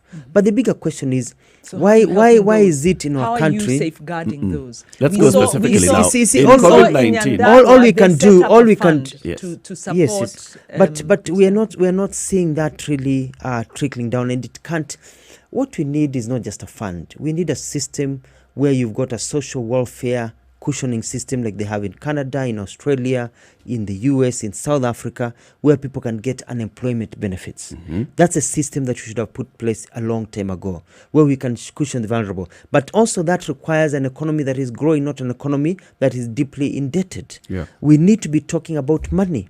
And we need to have our headlines talking about money, not talking about which tribe is sitting at the table, wagawane keki. So we are bringing people right to the now, table to share ideas, this question, but these Governor, people are being brought on tribal lines, not on what they can do. You're going around this question. Yes. So let's go straight into the question. Do you have a number of people who are right now vulnerable and affected by COVID-19 who require government assistance? And what kind of assistance are you giving? We have in Machakos 1,972 people who we've classified as vulnerable. We are feeding them. Because at the end of the day, it's about food. So you can stay home. You don't have to work. You don't have to drive. You don't have to do anything. But you can feed. You can feed. We are feeding them. I asked, and President Uhuru, I'm glad agreed, that we don't disconnect power from people. We don't. We allow people, to operate without power being disconnected. But unfortunately, he said, usikatia watu stima kama wajalipa bill. But majority of our people use that token. Sasa what you should have said is that, your 100 shillings should give you 500 shillings worth. And that's where it should be. Because Kenya Power has made enough money. It has money. We can give some. So there's more that could have been done. So what I can do in Machakos, the feeding we are doing in collaboration with the national government, is not enough in terms of giving people cushioning for money. But we've tried to get our markets to continue opening. We want circulation. We are supporting our construction industry to continue operating. So people are still working and money is still circulating. Shops are opening because that's the only way growing the economy getting. But at the end of the day, as I leave, we'll have to ask the question of where are we going as a country? Are we going to suffer every time a calamity hits the world? Or do we want a government that thinks about economy? Do you want leadership that is economic, driven? Such that feel you are actually that leader who can do all these things? I feel and I know because of my experience and with God's blessing that it is time for us to look at leaders according to what they can do and the vision they have and the energy they have to work. And that is why you've given me the opening. That is why I'm running for president in 2022. And people ask me, Mutua, what is your tribal block? When the kingpin, I don't want to be the kingpin of the canvas. I don't want to be a village what's your elder. vote base? I want my vote base to be the suffering Kenyan, who is the majority, the women, the young women and men who are unemployed, the mothers who don't have enough money in their pockets, the people who are being fired from their jobs regardless of their tribes. Those are the people. The Mimi ni hustlers. sauti ya wanyonge. You know, And the what word if- hustler is not very good. what if We the look at the people- dictionary definition. And so those are the people I want to represent in our country. The people who I'm saying I have the energy to lead, I have the foresight, I've been able to gather experience nationally and internationally and locally, working for President Kibaki, running a very successful government. I know what it takes. I'm young enough. I have the energy. Obama took over when he was 46, 42? Governor. JFK Governor. took over in 40s, Bill Clinton. A question, We have the energy a to do these question. things. We have dynastic politics in Yes, Kenya. yes, yes. And we agree, and I think many people are fed up. Yes. But the reality is it takes money, and there are those, to be able to unseat this system. Yes, yes, Now, yes. what is the possibility of that happening if the opposition can't come together and give one candidate? Because you're declaring your candidacy. We also have another Yes, yes. And leader that is who has okay. declared in the Yeah, same yeah. area. So, practically speaking, No, no, how, it is- to no, what no, extent let me- do let we me tell you- expect let me to tell- have let me tell a you- real a coalition That of will- interest that will unseat? Because the problem, I think, is me it's not t- just So you're about looking at it leadership. in terms of it's also a dynasties, system. dynasties But you versus see- everybody else. But you see, No, wait, let hold me on just- a minute. Hold on Let a me minute. No, make no. my question. Yes. There is a system that is very well entrenched Do that not- is designed to No, let me can I cut you short because He because disagrees on I the system disagree concepts. because what you're doing, you're poisoning the public and you are basically telling the people it doesn't matter what you do, there's There's a already a system. system. There are Nothing two- will Let's change. not tell people, let's not tell our people. It's like telling our kids that it doesn't matter what you do, you can never be a doctor because of this, because you are born poor in the village. Let's not tell our people that there's a system. Let's tell our people there's a habit that we've had, but there's nothing that cannot be broken. I mean, people never thought that Moi would cease to be president. Yes, but You it know what I took mean? the NAC Yeah, coalition. but see, but coalition. see, that is where we are getting. That is where we are going. And it is good when many voices stand up and say, we are calling for this, because eventually it will come together. And you know, it will come together. Let other people ask, but let the people select. There will be polls, and it will be very clear that among these people, They want the this better person chance. is bankable beyond their tribe. Because even if every Kamba voted for me and I did not get a Luo, a Kikuyu, a Meru, a Kipskiz, a Somali vote, I would never be president of this country. So you need a leader who by themselves can get support from other groups, the poor, the rich, the Kamba, the Kikuyu, the Luos, and then it will be very clear to us, all of us, that this is the person who the rest should back up to fight against the so-called system. Excellency, how do you get people to change their way of thinking? Because what Wanjiru is saying is actually true in this sense. People need to be fed up, and we need to get people. We need to get people to a point. And I We like have I like what 18 what you're months. saying. We have I like what 18 you're. months, We've Governor. got 2 years. You know, It's a long time. In 1992, when multi-party democracy came on board, it was widely conceived that Moi would go out. But what happened? The opposition There was fielded fragmenting. There was fragmentation. There was a fragmentation, Yes, and yeah. this continued in 97 again. What- So let me give it you going to some- take let me give another you- two no, no. elections for political leaders to say, okay, now we better come together so that we can have a new... But in the let me- last let two me- let me- elections, let me give Wanjiru, you we've s- had let me- coalitions. yes, We've let me had give a you some NASA sense of hope. coalition, the CORD coalition, and the Jubilee coalition as well. We are getting into that kind of politics where it's coalitions. let me give you some sense of and hope. this- Eh? so Let me we give you need a some hope. coalition to Let me give you remove some. the Let me give you coalition. some hope. I can inform you here today that Mutua is not working alone. I'm not working alone. I'm working with other leaders. We are biding our time. We have the aspects of a coalition going on. So when I say I'm running for president to win, is because I have other very, very senior leaders that we are working together to take over this country. While we are young and energetic, while we care about the economy and changing the fortunes of our people. So I want to tell the Kenyans who are listening that do not give up hope. Tuko na game, tuko na plan, tuko na pesa, tumejipanga, and you'll see it happen. But I want you to know that we cannot continue business as usual. Our children were not born to suffer. Why is it that a child in France is not walking around barefoot with no pants, and in Kenya they are doing the same? Yet we are a country with a lot of resources. Tumechoka kuenjoiwa, and we have to educate our people, but it has to start here.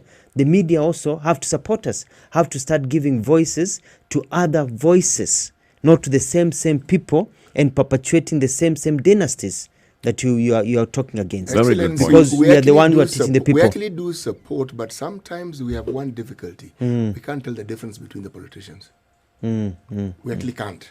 But you can tell What the do you difference stand between me for and that others. this Yes, other yes, one? yes. What do you stand for that this other that is very clear. We You need can an tell the alternative difference. Yes. So when we narrative. keep Not only- inviting not only you, on Governor age, Mutua, but- when we keep inviting you, Yes. keep coming to We'll the show. keep coming and we talk. And, Yes. and congratulations. You're doing very well. This show is very, very popular. We hear it every time I come to this show. People talk about it and everything. And so keep on doing it. I want to encourage you. Let's change, what do you call it?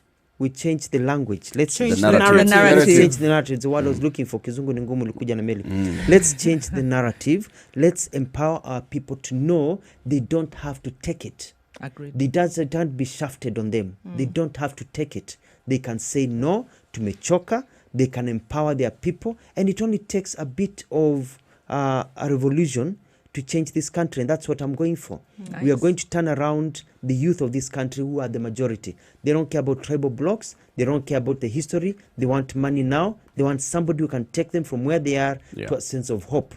And that is why I'm running for president, to tell them that we were not born to suffer. We were created by the same God who created the Croatians, who created the Americans, who created the British, the And the French, the Mongolians. Australians, the Mongolians, who created others who are doing better than us. We were not created by the devil. What we've done is that we vote like the devil. We vote for the wrong people. What in our parting shot? Yes. I was telling this young man who was complaining about leaders. Nikamwambia, unajua, if you employ a house help, I'm just using a house help, by it's not, it's For example. If you employ a house help and huyu house help yuko hapo na huyu house help poisons your child, aseme by mistake, anapika vibaya akaeka dawa panya kidogo, by mistake mtoka akakufa. Alafu ukamfuta kazi, ukakasirika, and then you need a new house help, umezaa tena, unaenda unamlete huyo tena, alafu ana poison another mtoto tena, anaenda, alafu unaenda to the village whereby they don't know how to cook properly, unachukua dada yake ama ndugu yake unamlete, anaua mtoto wako wa 3. Mjinga ni nani? Shida iko wapi? Iko kwa house help ama iko kwako unayemwandika? Mwananchi, the voter, is the one who employs the leaders. And somebody once said that you get the leaders you deserve. So we have to tell our people to stop electing the wrong people. Because kama nimekupatia shamba ulime na hujalima, kwa nini kuandike kazi? So we have to educate our people about the qualities of a leader. We move it from politics to policy. What will this person do? And the question is this. Some people wanting to be presidents, you ask them, you're in a very senior position. What will you do more that you've been unable to do in your current position? Because We know the kama ones you are asking. umeshindwa kufunga mabao, How are you going to be able to do it on a grand scale? yeah, You know the because ones you kama ask. umeshindwa kufunga mabao As ukiwa number 10. junior league, ukiingia premier league hautaweza kufunga bao because you are tested by what you do. So you know, But people Governor, you want to need be give president, us they want to be policy power. positions, Yeah. because there are things Actually, that are I do ailing this country. I do have We them, were but talking about let me tell you, the debt, last we were time I talking came about here, SGR. the last time I came here, I gave examples of some things I want to do. Yeah. The following 2 days, I saw another leader also running for president talk about my policies as if they were his policies. I went somewhere else. I had a speech about something I want to so do. you've stopped After about 1-2 days, I saw the same leader and another leader copy what I'm saying. So you're not gonna my say it's strategies in are public. my To your strategy coalition. amesema wait until you unveil your manifesto clearly, because every So time you it's talk clear about that it's yours. something, So now strategies wengine in wanaangalia mtu secrecy. amesema nini inatokea. You know what I mean? Thank you. And Thank you, because Governor. of their networks in the media, they get highlighted. They look like they're the ones coming They're up the with ones who ideas. have said it, yet Have it was said your it, idea. and it was my idea. So You I'm can't not going to be help here them to write help their others come up manifesto. with strategies. Asante sana. Yes. Governor, before you go, listen to today's proverb from CT Muga, and then we let you go. Even if you dance for your enemy, on the rock, he will accuse you of splashing water on him. Well said. Thank you. Well said. True. And maybe that's what Uhuru has found out. Wow. God bless you. Asante sana, Alfred Mutua, Governor of Machakos County. Thank you very much. God bless you as well. Asante, and I ask your listeners to follow me on Twitter at Dr. Alfred Mutua, also on Facebook and also on Instagram. Let's keep the conversation going. Let's keep the hope alive. And also, wanauliza ask and shall be given. So, kwa uwezo wa Mwenyezi Mungu, ukiwa hapo kwa unyenyekevu mwingi na kuomba, I ask for your support as we get together to change this country as I run for president in 2022. Thank you very much. Thank It's you. 9 o'clock. Good morning.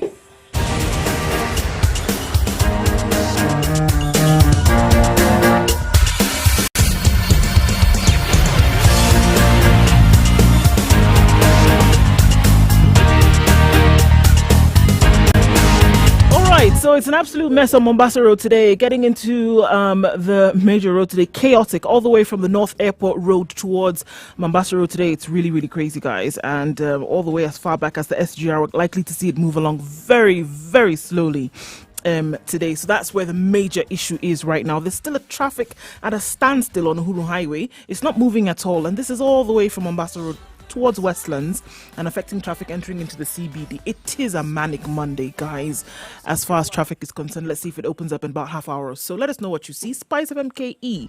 That's how you can reach us on Twitter.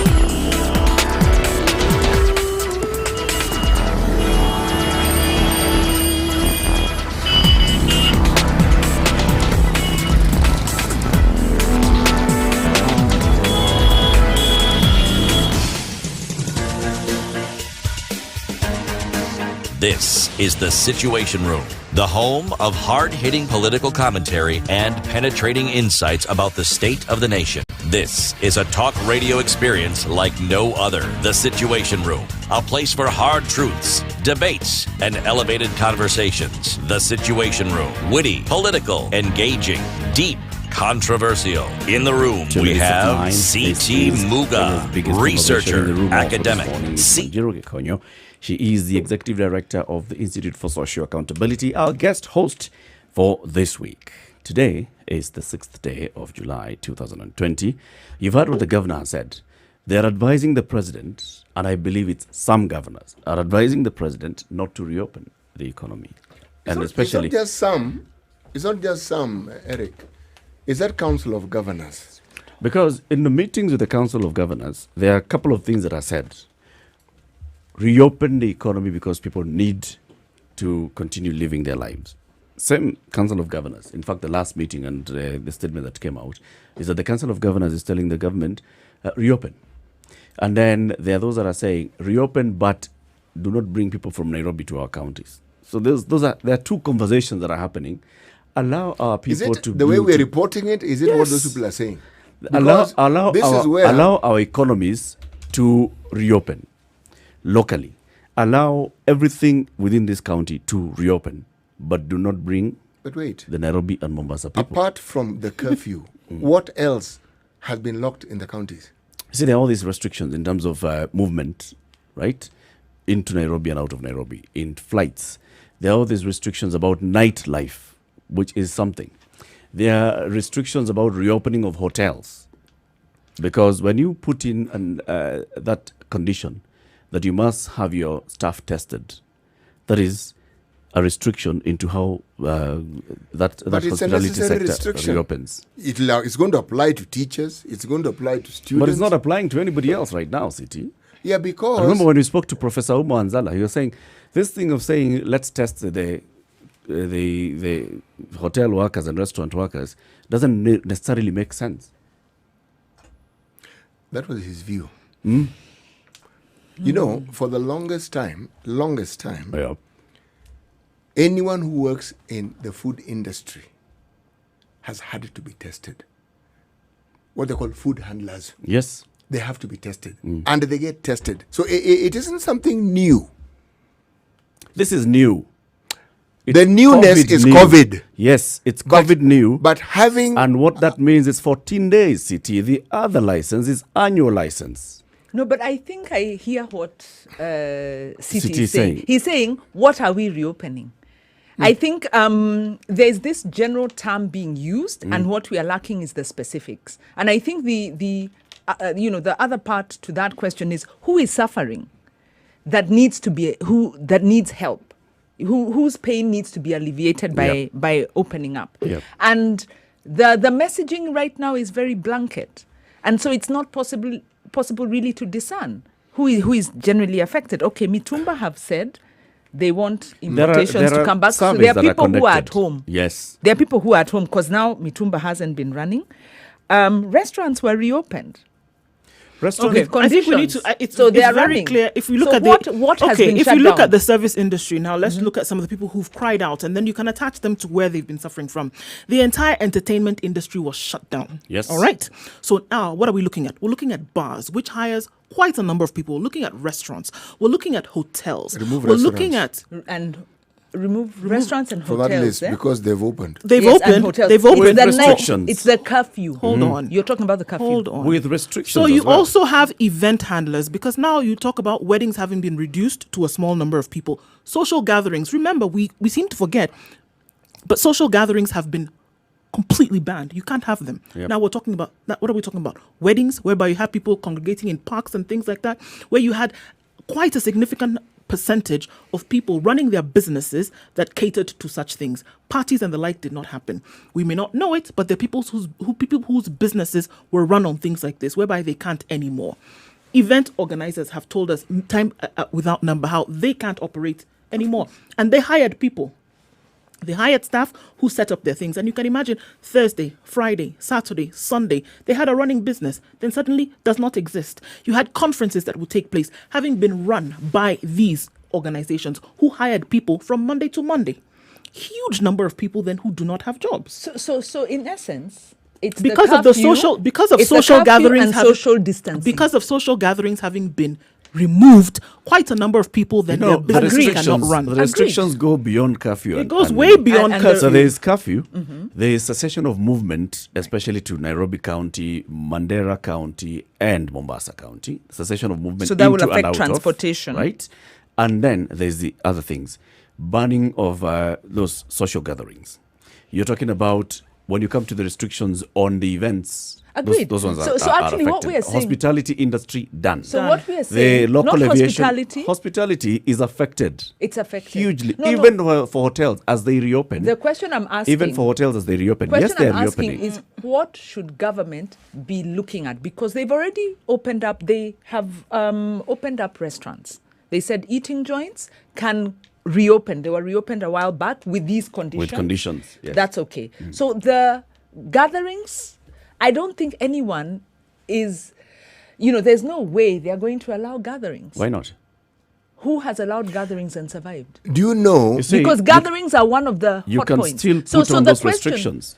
The same way we see, for example, that the president can meet over 300 members of parliament in KICC. He's breaking and the they rules. No, they observe physical gathering. Distancing. as we saw. At a in all 300? The hall, countries- yes. in all the countries- hall when we saw it. in all they're countries, observing physical distancing. Eric, Is it in not all possible for you to countries, say you can have a meetings and conferences for 50 people in a room that was previously holding 150? Hold on. Let's put this. Say we open up public gatherings.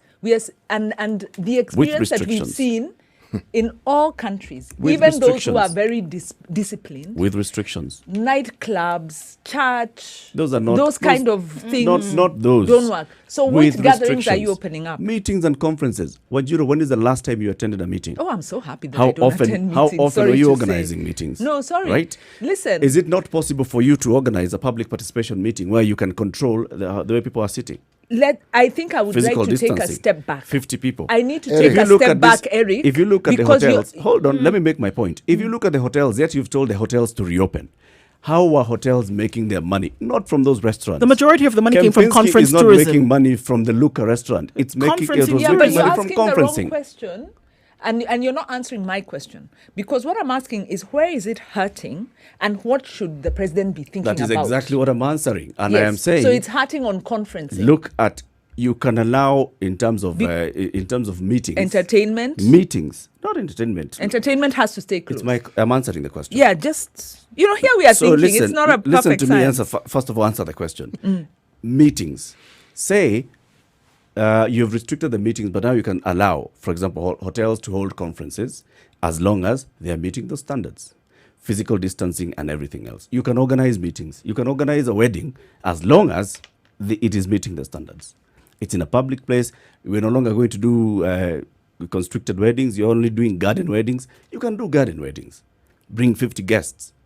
They observe physical distancing. Even 100 if you have a huge ground. You can take them to the Nairobi National Park. What's emerging from other countries? Because you see, there are these open it criteria. up, you give it health time, you start shutting facilities, it down tracing. again. It was health facilities, tracing, and what was the other? Those 3 criteria that we need to meet. Yep. Because, the reality is, and then, And we are all Kenyans. those will be met. Our discipline is what it is. Yes. Right? All those You will be have met. to be real.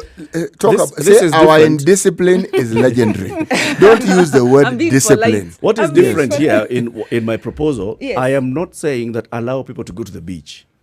What's the difference? The difference is the controls. If you're having a meeting, there's a meeting organizer. There are controls in place. That's the same way you have if you're having a restaurant open. There are controls in place by the owner of the restaurant. Yeah, you see, whatever you By open the owner up, of a meeting. Do not open up, allow political rallies, for example, to happen. All right?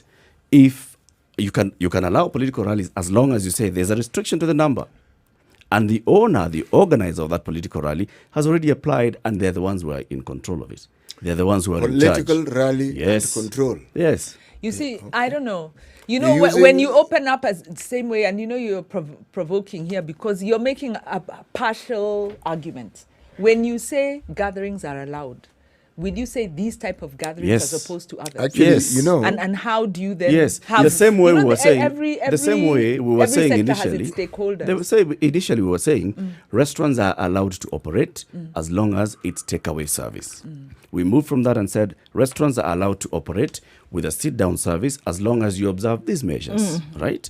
And among them is look at the number of people who are sitting on a 4-meter radius. Look at the ensuring that your staff have been tested. All those you have restricted, but then you've come up with reasons to justify and the measures for it. It's the same thing I'm saying. There are some areas where you can say reopen with measures. Well, that means go back Local to life flights, as normal. Local Actually, flights you cannot reopen because now you're saying local flights from anywhere else, but not out into they're and out of actually Nairobi. opening up local and regional There you go. flights. They are. They're From talking reliable about that. sources. Yeah, it's been on whatever. It's on media. It's been announced.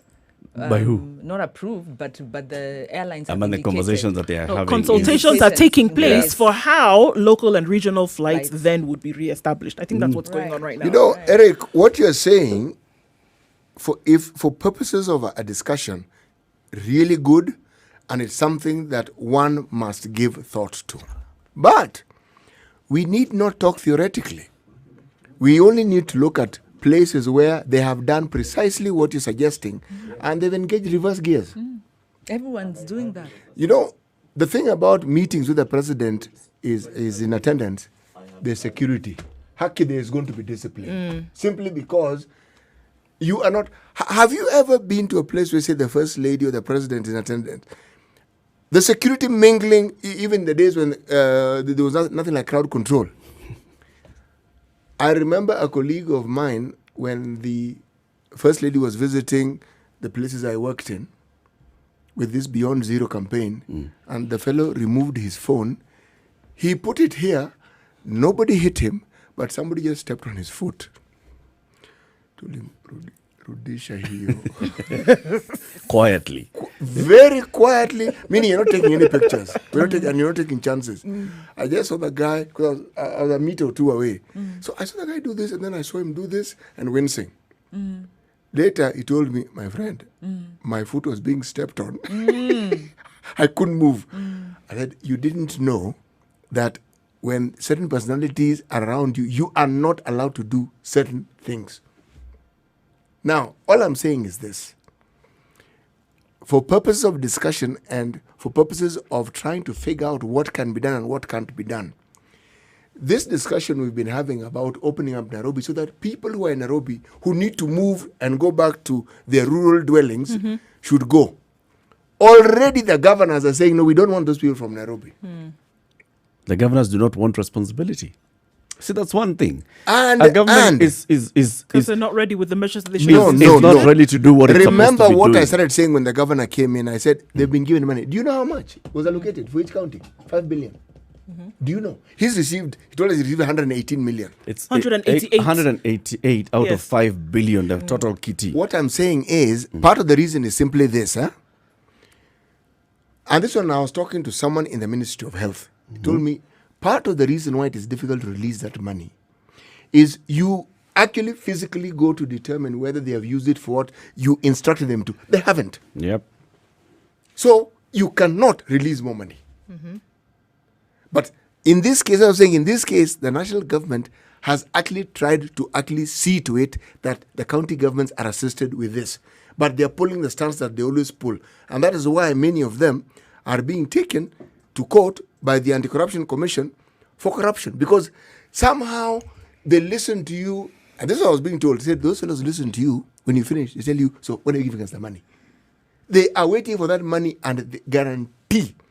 What they show you is what they've always had. That we're supposed to do this. This one said, but you So just these fellows, these friends of yours at Rafi House, what have they been doing so far? I was talking to we're one not giving the person money to the in what one has department. Rafi House done? No. Look at Nairobi. Where they have been fighting COVID Don't directly ask me here. about Afia House.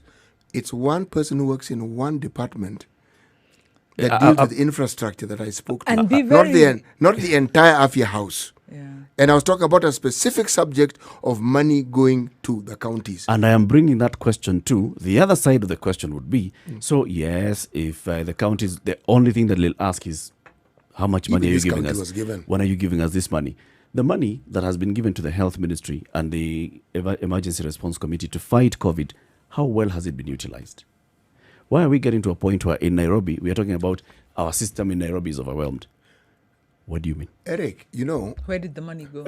Yeah. it's not even where the So it's money not about a went. county Even- issue. even It is the about how Even with all that- of this the whole entire process system. was It's And managed. Nairobi. How was it managed from the very beginning is the question. Because now you're looking at issues, because even if you want, take 5 billion and throw it at this problem now.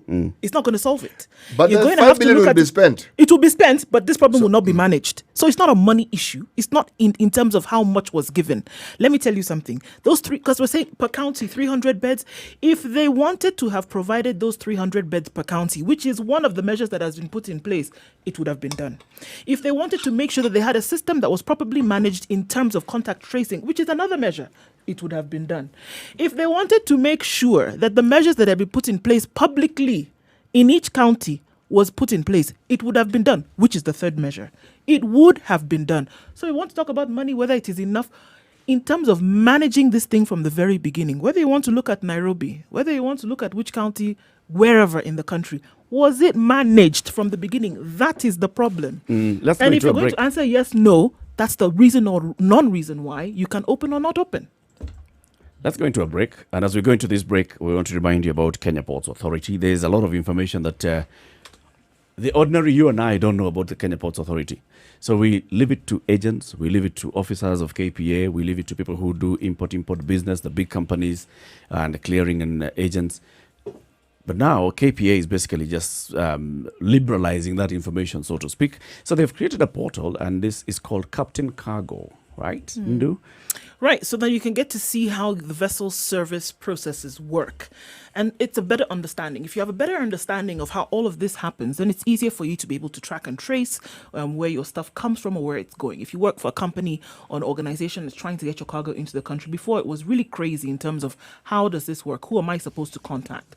So KPA has made it very easy through Captain Cargo now to be able to see you can trace from the very beginning Who's supposed to be answering the questions? Where am I supposed to get this information from? How can I know where my cargo has reached and then who I should go to? Where am I making payments to? Will I be receipted for these payments? And so all of this information can be found on the portal to make it a little bit easier for your stuff to get to. Indeed. There's also a tariff calculator. If you want to know how much you need to pay for the services, there's a tariff calculator right here. So it's kpa.co.ke/Captain Cargo. And Captain Cargo is Captain, Kawaida, Captain in English, and then Cargo, K-A-R-G-O. Captain Cargo by KPA. Good morning at 19 minutes after 9. Let's take a look at the weather, and then this conversation continues.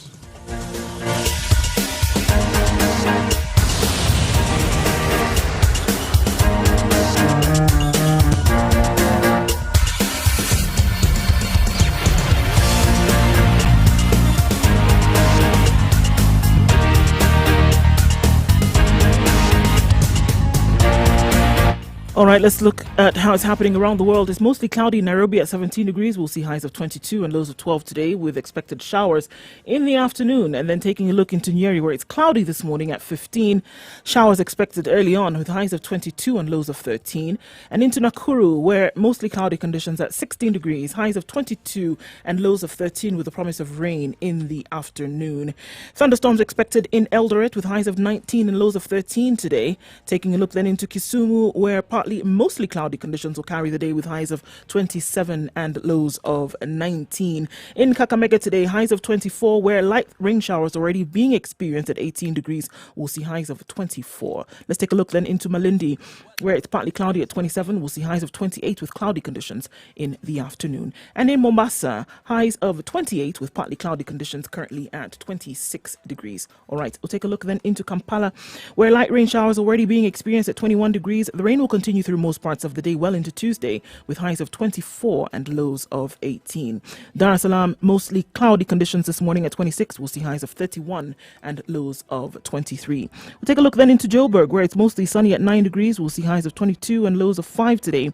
Sunny conditions throughout most of the day. All right, in Lagos, it's clear skies at 25 degrees. It'll change into thunderstorms later, though, with highs of 29 and lows of 24.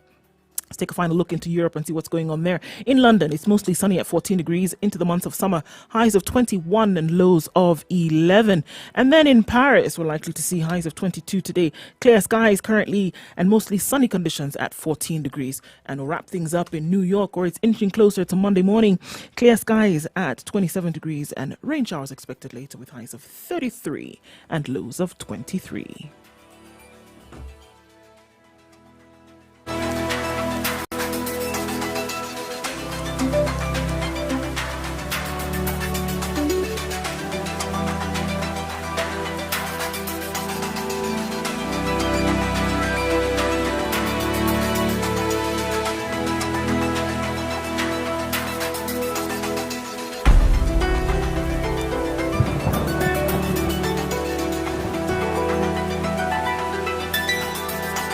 So as we continue with this conversation in the situation this morning, Eric Latif, Nduloko, CT Muga, and Jiro Gikonyo, there's a survey that was whose result was released yesterday by the research company TIFA, and was looking at the impact of the restrictions so far. Just looking at the last 30 days since the extension of these restrictions, curfew and travel restrictions, 74% of people say that they have experienced Spice up your life in their daily earnings due to the curfew and travel restrictions.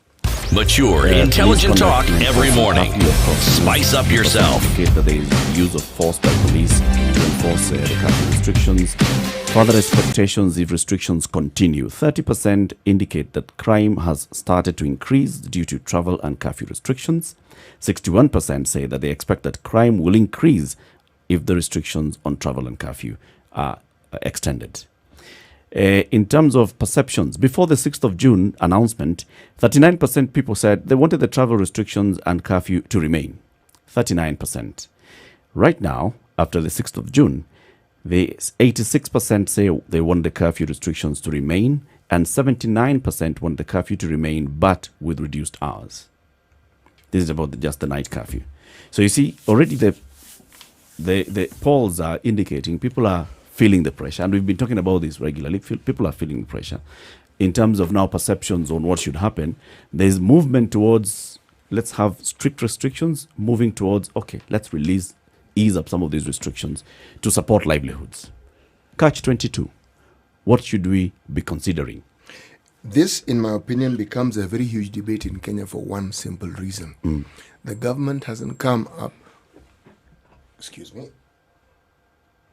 There you go. The government hasn't come up with a formula for ensuring that those who are genuinely and truly disadvantaged are supported. Starting from those who are poor, starting from those who work, who earn a daily wage, to those who've lost their jobs, to those who are unwell, all these cadres of people, the government hasn't come up. If there was a system where we knew that you report, you write your name down as people claim, money arrives at you, all these discussions would have taken a completely different turn. But the vagaries of this and the fact that you are on your own and that feeling and the reality that actually no one is coming to your help. Now that is what is making this debate, the temperatures in this debate rise. Because, and even this movement that people feel they need to go back to the rural areas, is because you feel life is cheaper there. You don't have to pay rent. You don't have there. to pay rent. That's the first thing you don't pay. You take a walk and you have some food. Yes. Right in front of your home. Yes, you do. Yeah. And even if it's difficult, the truth is you are among your own, you're among your relatives, Yep. and there's a support system that hasn't been eroded in the rural areas. Yeah. Now, there the government has failed absolutely and completely. There's no in between of they have tried nothing. Okay? So, even as we talk about whether you want to open, the problems that opening up the economy, which we've seen in other countries, essentially are now telling us that on top of the problems we already have, which have been unmet, you are going to create even newer problems. By opening up. Yes. The government will tell you they are broke. No. We are not broke. If we hemorrhage close to $1 trillion every year. Inexplicably. No, explicably. We know where the money gets lost. We know where it's allocated. We know the people who are in charge. Just go and get that money back. It's not a very complicated thing. Get the money back. Start there. Now, the issue of the government borrowing for these projects we don't need. If we do not extend the railway to Kisumu, what will happen? It isn't there anyway. It's not being used right and now. even before the SGR was built, the railway, the system had collapsed. What did it actually change? Okay, so practically today, what should the president do? Rebudget. First of all, look at that budget that we have, which is completely insensitive to the situation that we have, and focus and say, you know something? This thing that we're talking about, let's take even 50% of our budget and let it focus directly on ensuring we alleviate the problems that people have directly, whether it's COVID, whether it's other health matters, whether it's food. Focus. Now that tells me the government is sensitive to the needs. You're still talking development projects which don't help. Development projects by their very nature are long-term. Right now we have a short-term problem that is threatening all of us. The government doesn't seem to get that. In fact, City has put it exactly well. And I'd go on to add to that, because I agree it's about curbing the non-essential expenditure and redirecting it. And with the point you started, the government from the word go did not give us the parameters. And this is why are we having a discussion here when we have government that's been on this for the last 5 months? By now they should have a formula. They're showing you they were not on it. They were not on it. Yes, That's what you're saying. They've not been on it. They're on other things. Yeah. Because they should have data by now, because KNBS did a study. Yep. They've had all the time to say, these are the vulnerable as we see them. These are the numbers that have been laid off. Yep. Money is coming in for COVID. And government is then telling us we've received this to help the fight against COVID. Where exactly is that money going? So they should be saying we've got maybe 1 million households that are vulnerable. It's dealing with the curative. And right now we are able to assist. So government is not has not quantified the state of the problem, because maybe they don't know, or maybe they are afraid to say. So they're not giving us information in a way that allows us to be that kind of that empowered citizen that we were. With confidence. The governor was talking about. If he wants Kenyans to comply, if you want Kenyans to come on board of this COVID process, then talk to us like we are adults. If you treat a child like they don't understand anything, that's how they'll behave. Yeah.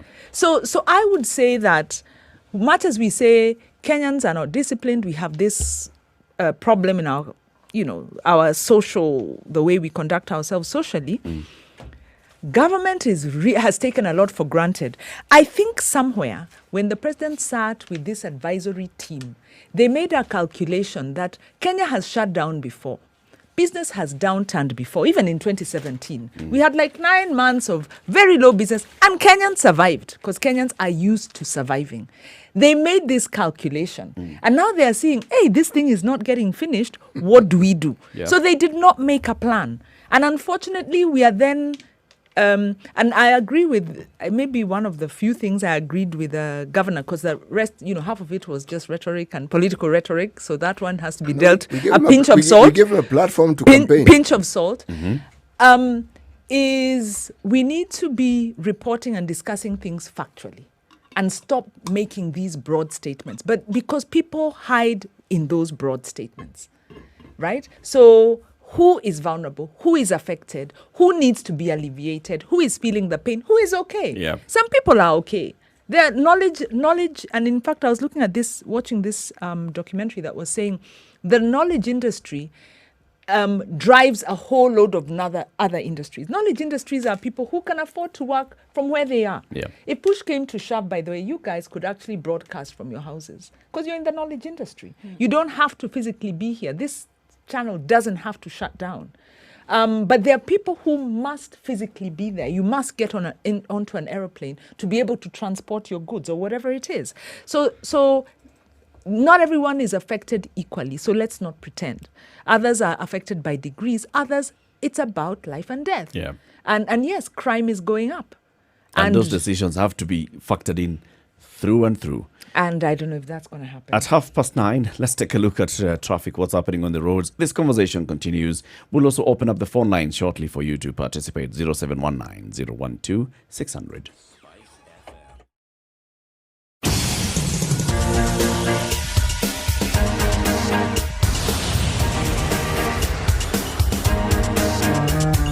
Okay, so Mombasa is still a mess, guys. It looks like it's going to be that way for some time. Getting into Monday morning, it's not going to be a mean feat this morning.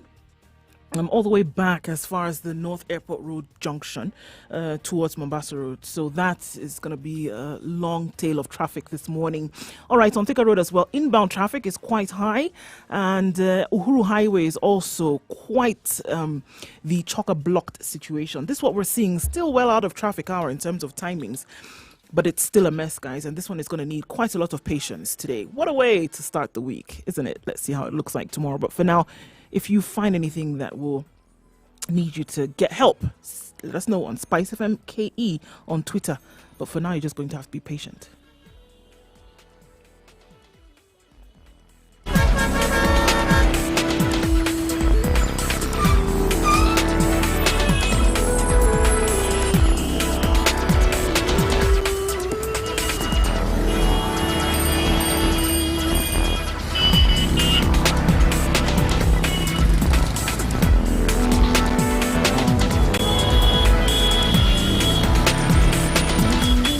I'll give you my thinking, what I expect to hear from the president this afternoon. And I'm going to build up from what happened from the 15th of March.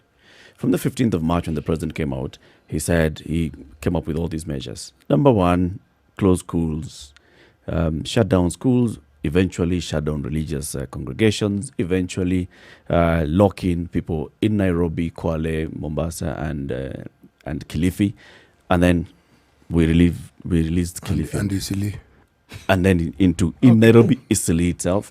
So all these restriction measures that have been in place in that time, and they advise that for as much as possible, try and work from home. it had a direct impact on what happened to the economies of, especially of Nairobi. Nairobi contributes to about 50-60% of the country's GDP. Very many businesses that are even outside Nairobi depend on Nairobi. If you talk about the hospitality sector, they depend on Nairobi. Even those that are within like Naivasha and Kajiado and other parts. So a lot of people lost jobs in Nairobi. Then you told 4 million people who live in Nairobi do not get out of Nairobi, stay within Nairobi. And then you still told those 4 million people that you can move around within Nairobi, but you cannot get out. Move within, you wear a mask, you wash your hands, you enter fewer people in a matatu, but you are free to crisscross the city. 4 million people. This is where we were seeing the highest number of cases in the country. Those numbers have risen to right now, Nairobi has 4,120 reported cases. This includes those that have recovered and those that have died. 4,000 out of a population of 4 million. Those 4 million people, you've locked them up. In terms of impact of livelihoods, this county has also the highest number of people who've lost jobs, who have lost direct income, people who have to pay rent and cannot afford to pay rent, people who have to buy food because that's the only way they can access food. Now they don't have means of buying food. People who cannot even move around anymore. So Nairobi is where people are completely affected. It's possible, and this is where now I'm coming to my point, it's possible for the government to know who in Nairobi is highly affected by COVID-19 and say, we continue with the restriction of movement, do not get out of Nairobi. Stay within Nairobi. In fact, you can even tighten it and say in some cases, stay indoors, increase the curfew hours, but you're going to be able to support these people.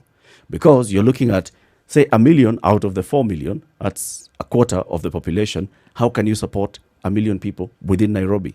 Will you be able to fight the spread and slow down the spread of COVID-19 from Nairobi to other parts of the country? It's possible. Looking at all these other counties, the next county that has the highest number of COVID-19 cases is Mombasa, which has about a quarter of the number of cases that Nairobi has. Nairobi has 4,120, Mombasa has 1,644. The next county with the highest number of cases is Busia, 480, then Kajiado 353, Kiambu 340.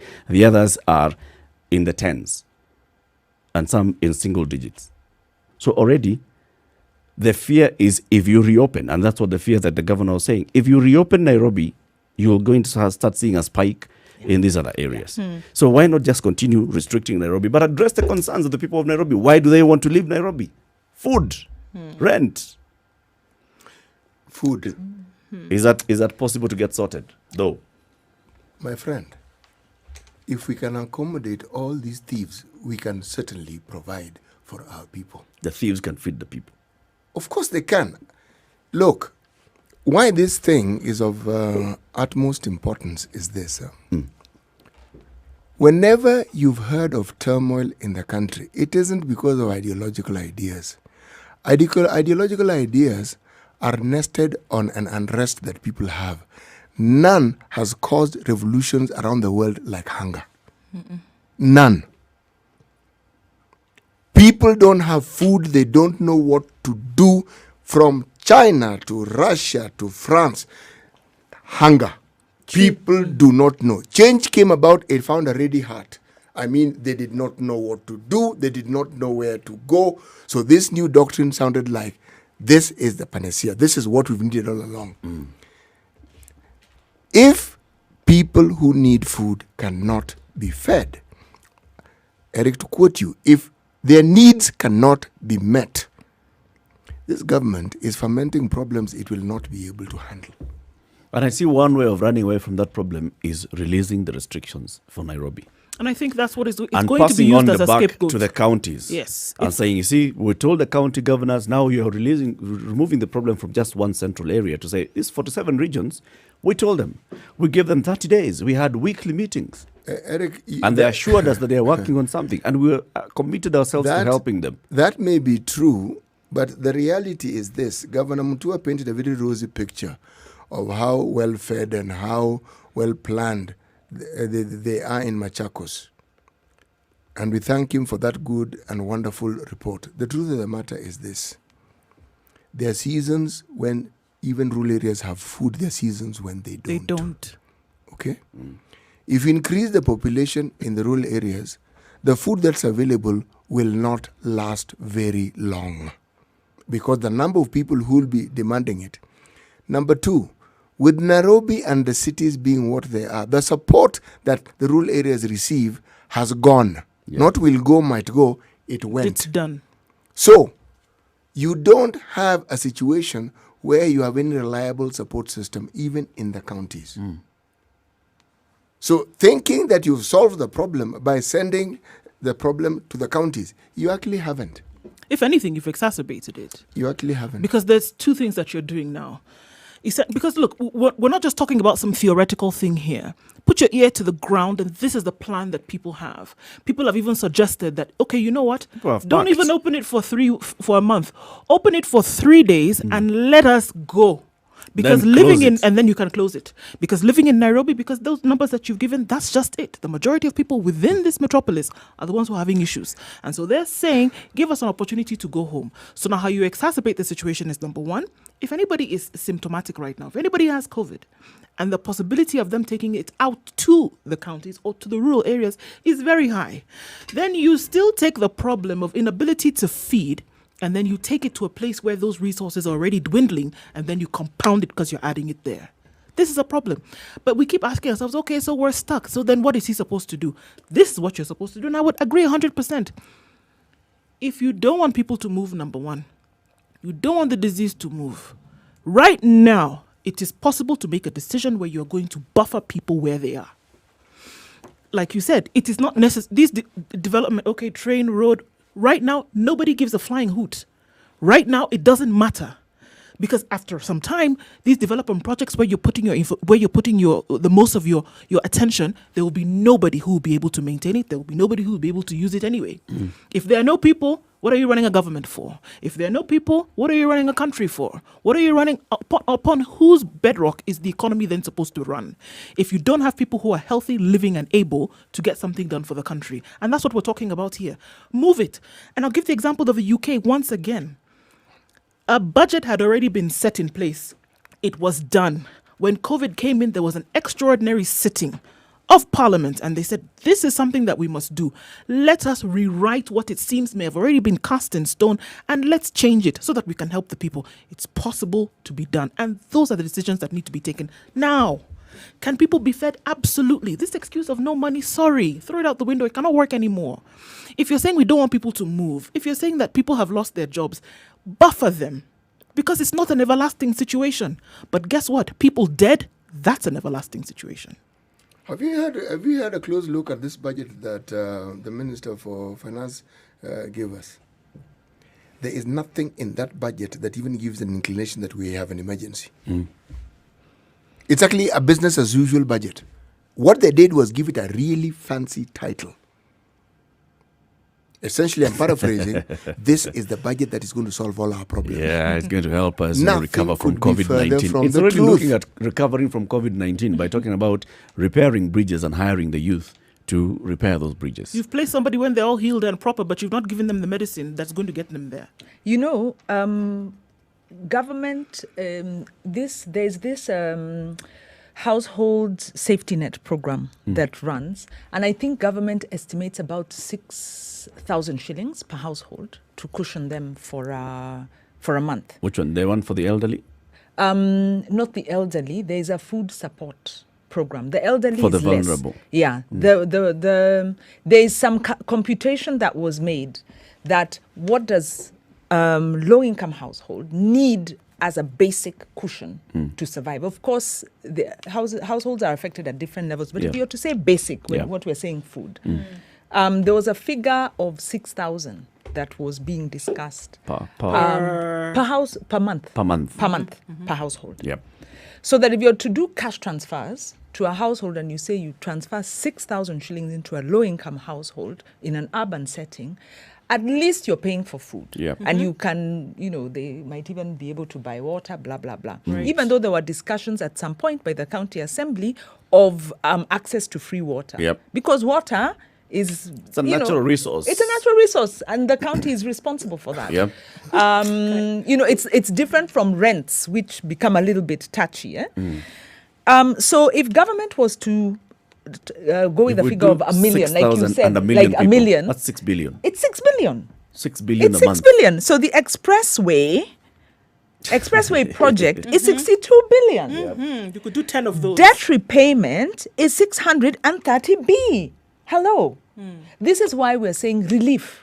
Go and tell your donors we are not paying for now. What are they going to do? We're not paying for now. Bring the Chinese army Because- here or come and They'll take over your port. or airlift the port. It's about choices. Government really doesn't care. Why would, in the middle of COVID, Uhuru begin to clean out parliament, and why would they begin talking about the BBI referendum bill? Which is a budget already that is being set You know aside how? and being ring-fenced.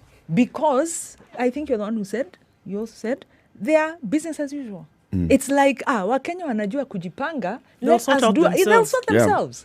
But actually, this violence we are seeing, this crime we are seeing, that is an indication that things could Wanjiru, it is easily violence. unravel. No. It is 10. violence. Yes. It Crime. will get 50 people guaranteed, dead at the guaranteed, hands of police enforcing guaranteed curfew. that it is What going are you to saying? get worse. Guaranteed. If things remain the way they are, it is going to get worse. People who don't need to die, dying. Yeah.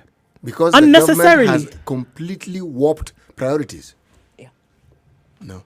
Unnecessarily. Because they have made investments. They are, So you say I'm a conspiracy theorist. There are big projects that the are pipeline. driving, that must be sorted. And money has to come in and things have to that, happen. that That money is has why been you planned can't- for. It has been planned for. You don't have to ask this question. And you can't change the I plan. have to ask this Because question. you're affecting the downstream interest. When is it ever enough? That's the question. I mean, surely, do these people want to own the whole country? That's the thing. And then, what, they'll move to and try and own Uganda as well? And where will Yeah. you live in this country? Not only where- that, and then when problems arise, because they will arise, where are you going to live? Yeah. You will use your wealth to control the people. I was thinking. Oh, You know what? If you look at what's happening around SGR, Yep. and you go back to what happened with Goldenberg and Anglo Leasing, with Goldenberg, for the story to come out, I remember Paul Muite giving this story of how he got this information and he couldn't take it to the media. He had to table it in parliament, and at the same time he had organized. Yani, the situation was so close at that time, even having the information was a Was threat. risky, Munyakai went underground for years. Actually, he died not a very good death Yeah. because he was on the run. He was a refugee in his own country. for speaking the truth. Yeah. Look at Anglo Leasing. John Gidongo had to Flee the country. He had to flee the country. So again, this information could not be revealed as easily. Yep. But look at SGR. This thing, even before it was signed, it was in the media. It's been documented fully. Now, the point I'm making is the government has calculated, what happens? Where will you take us? They're not seeing Kenyans now know. Maybe Goldenberg, people didn't Those quite things were shrouded understand. in mystery. Anglo Leasing, they are like, but now people are following. So the aftermath or the pushback that comes from people will be based on, we saw what you did, we saw you were told, you have lied to us, and now you pay a price. That's the problem. Yeah, he talked about revolution. It's either going to be a peaceful revolution or it will be a violent A violent see, one. the revolution Let's take a act- quick break. Quick break here. And Please, remind let's you take a about break. Captain Cargo. Just log on to kpa.co.ke/Captain Cargo, KARGO. Captain Cargo is this new portal by KPA where they want to share a lot of information for you to understand the operations and the processes of accessing the port services. For example, if you're talking about importing goods into the country, what do you need to do for your goods to be cleared from the port of, let's say, Mombasa? There's information that's there. There are very many steps, 12 steps, not very many. There are only 12 steps that you actually just need to be aware of, from supplier arranging for the cargo inspection to conform with the pre-shipment verification conformity, all the way to the shipping agent sending an electronic delivery order to KPA. all those 12 steps, and you get to know about those steps. Just log on to kpa.co.ke/Captain Cargo. We'll be telling you about Captain Cargo in the coming days so that you get to understand exactly what is it that KPA does and what is it that maybe at some point you have ever been conned or closed, or there's a point where you do not understand. Maybe you're not even conned, but you've been thinking, you mtu alinidanganya. Maybe they didn't. You can actually get there to Captain Cargo and you'll find out the truth. Good morning. It's 12 minutes to 10 o'clock.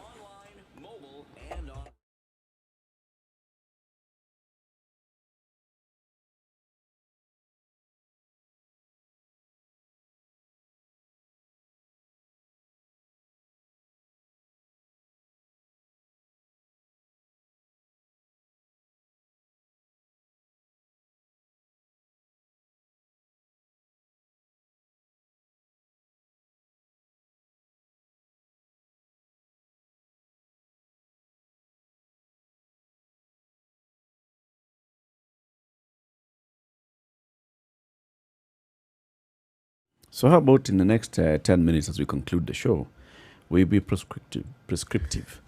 Be the president's brain trust. Before I go that... He needs to make he's going to make an announcement today. You know, before that journey is even begun, the revolution that I'm speaking of is a very advanced one. When people undergo the sort of trauma that they're going through, their minds change. That's the revolution. The minds are changing with every passing day. The passivity that our leaders have taken for granted among Kenyans is what they're poking the bear. And they keep poking the bear. Because when people change their minds completely, they will want nothing short of a complete overhaul of the system that they have. And this will happen right across the country, whether it's in the county systems, whether it is in this thing that politicians take for granted, that because I speak your language and I'm seeking votes in that place, I'll get voted. There's a surprise waiting for people around the corner here. Or even beyond that, where a lot of leaders and politicians in Kenya, and Wanjiru alluded to this earlier, is that they believe that Kenyans won't say anything. Kenyans won't make a lot of noise. Kenyans will not kick up a fuss. They will. Because they'll survive and they're passive. They're not going to shout or make too much noise. Now, if you want to see the opposite of that, continue in the way in which it is going. Because this, for example, we always say that action is a byproduct of thought. And if this thinking will change in terms of, okay, you know what, I've been passive all along because this is what has been happening. And in my mind somewhere I was hoping that there would be some kind of change amongst myself and amongst the people, hoping that maybe the next time would be different. Okay. Now when they stop hoping... Enter COVID. This is just an avenue through which this change then can come about. And like you said, there was also always something in the great evolutions of the world. There was always something that triggered this change. And it was always when there was lack amongst the people. And because of that lack, and in that lack, there was no proper response to deal with that lack. It was indicative of what had always been happening. And I won't forget, I said it here in April. And I said, you know what? If Kenyans ever wanted to understand really how your leaders regard you, this is it. If you want, they are showing you.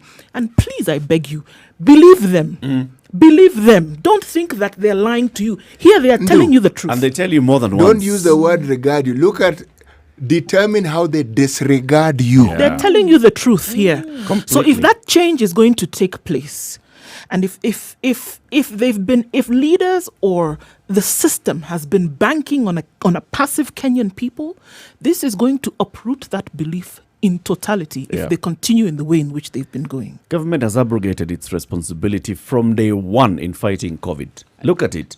They told you you're going to pay for your own quarantine. Pushback, they were like, okay. Then next, they told you, okay, so we're going to treat you and house you in these facilities. Next thing, this thing is costing us too much money. It's too much of a headache. Our hospitals are full now. You guys are going to be treating yourselves at home. They told you to stay in Nairobi and stop going to work, and you lost your job, and now you have no livelihood and no income. What's the government telling you? We're going to open up, so you go home. Remember, keep physical distance, wash your hands, and if COVID catches you, and wear a mask. Yeah. And if the COVID catches you, remember it's our personal, all of us, individual responsibility. Government has moved itself away from this. This is what I expect to happen, to see, even if not today, in coming days. The government will say, okay, we'll release the restrictions because the economy has to continue running, but we are asking county governors to make sure that they set up these things in place, make sure that the people in the counties are aware, make sure that you're monitoring and observing, and then they'll sit back. COVID starts increasing, they'll be like, oh, now we need to house people in their own homes because we have our hospitals across the country are full, and there was absolutely no talk of expanding that capacity. This, like you're saying, is where a government is showing you, I don't think about you. You're a nuisance. You that I don't. You're a nuisance. In fact, you're a You're nuisance. just in the way. You're in the way of me to get where I need to go. At least stand aside. Move away so that I can actually go where I need to go. That is it. We are in the way of the plans of government. No, we're not in the way of plans of government. We're in the way of plans of people within government. Yeah. See, we Of are the pawns. president and his. see, the government is being Call it a represented name. here, okay? There are people within government who even have no clue. They're just as clueless as we are. Yes. They're also just wondering what on earth is going on like we are. We have institutions in this country which, when running well, like the port, can do so much for this country. One institution. Absolutely. By the way, have you had a conversation on this program about the port and the politics around the port? Can we have Okoa people here to tell us whether the efficiency has improved and the politics? We will plan for it. It is a good conversation. Because you're saying that the port can change It can change so much. the livelihoods. And there's a big debate now by the Okoa coalition, the Okoa Mombasa coalition, that the port is being killed and livelihoods are being lost. If you think of the decision that was made, SGR notwithstanding, CFSs moved. All cargo consigned to SGR, and SGR actually can't even manage the cargo that is there. They don't have the capacity for it.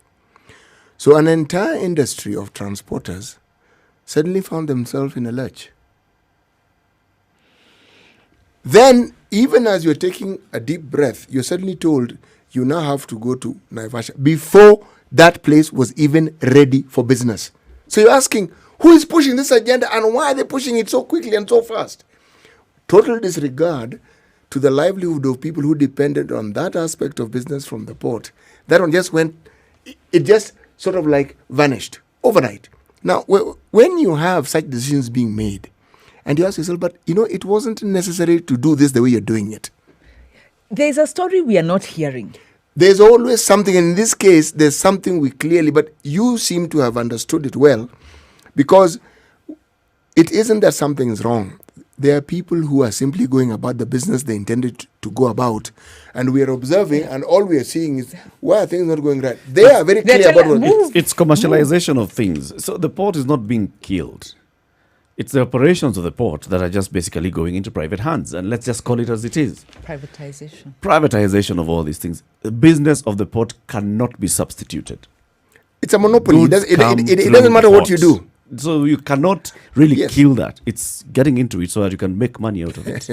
Eric, Okay, Eric, conversation for another day. Eric, So we can go. Eric, in this country, Yes. in this country, monopolies have been killed. Don't fool yourself. We had Posta Yeah. dying, dead completely, and it was a monopoly with a service that was needed. The demand didn't decrease; the demand always increased. We had But you see Kenya. there are alternatives that could It's crop only when the alternatives started coming in. crop up. In terms of parcels, now you have vehicles and buses They doing the started coming parcel up. service, and then another mobile operator. And- And port, you cannot. No, port. There's no plan You B. cannot. All I was saying was monopolies. The talent that this country has.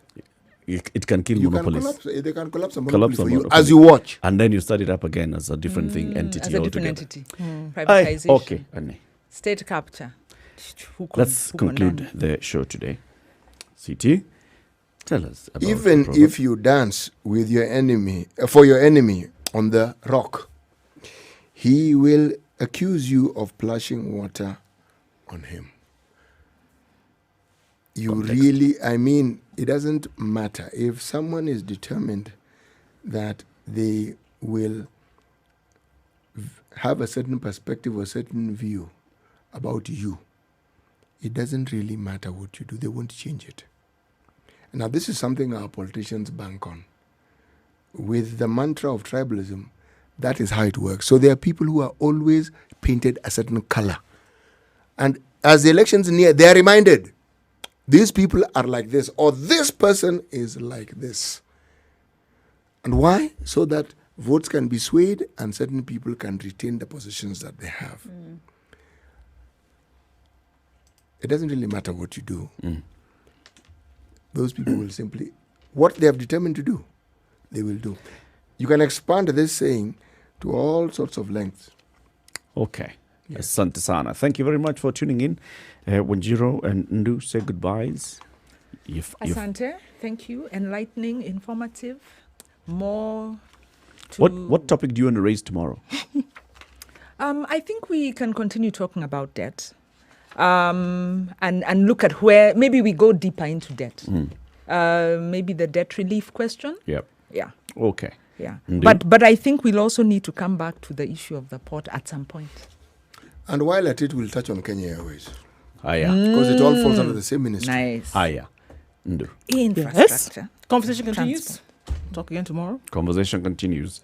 Let's wait to hear what the president says. We'll also discuss what the president says today. Good morning. It's 10 o'clock. Have a good day.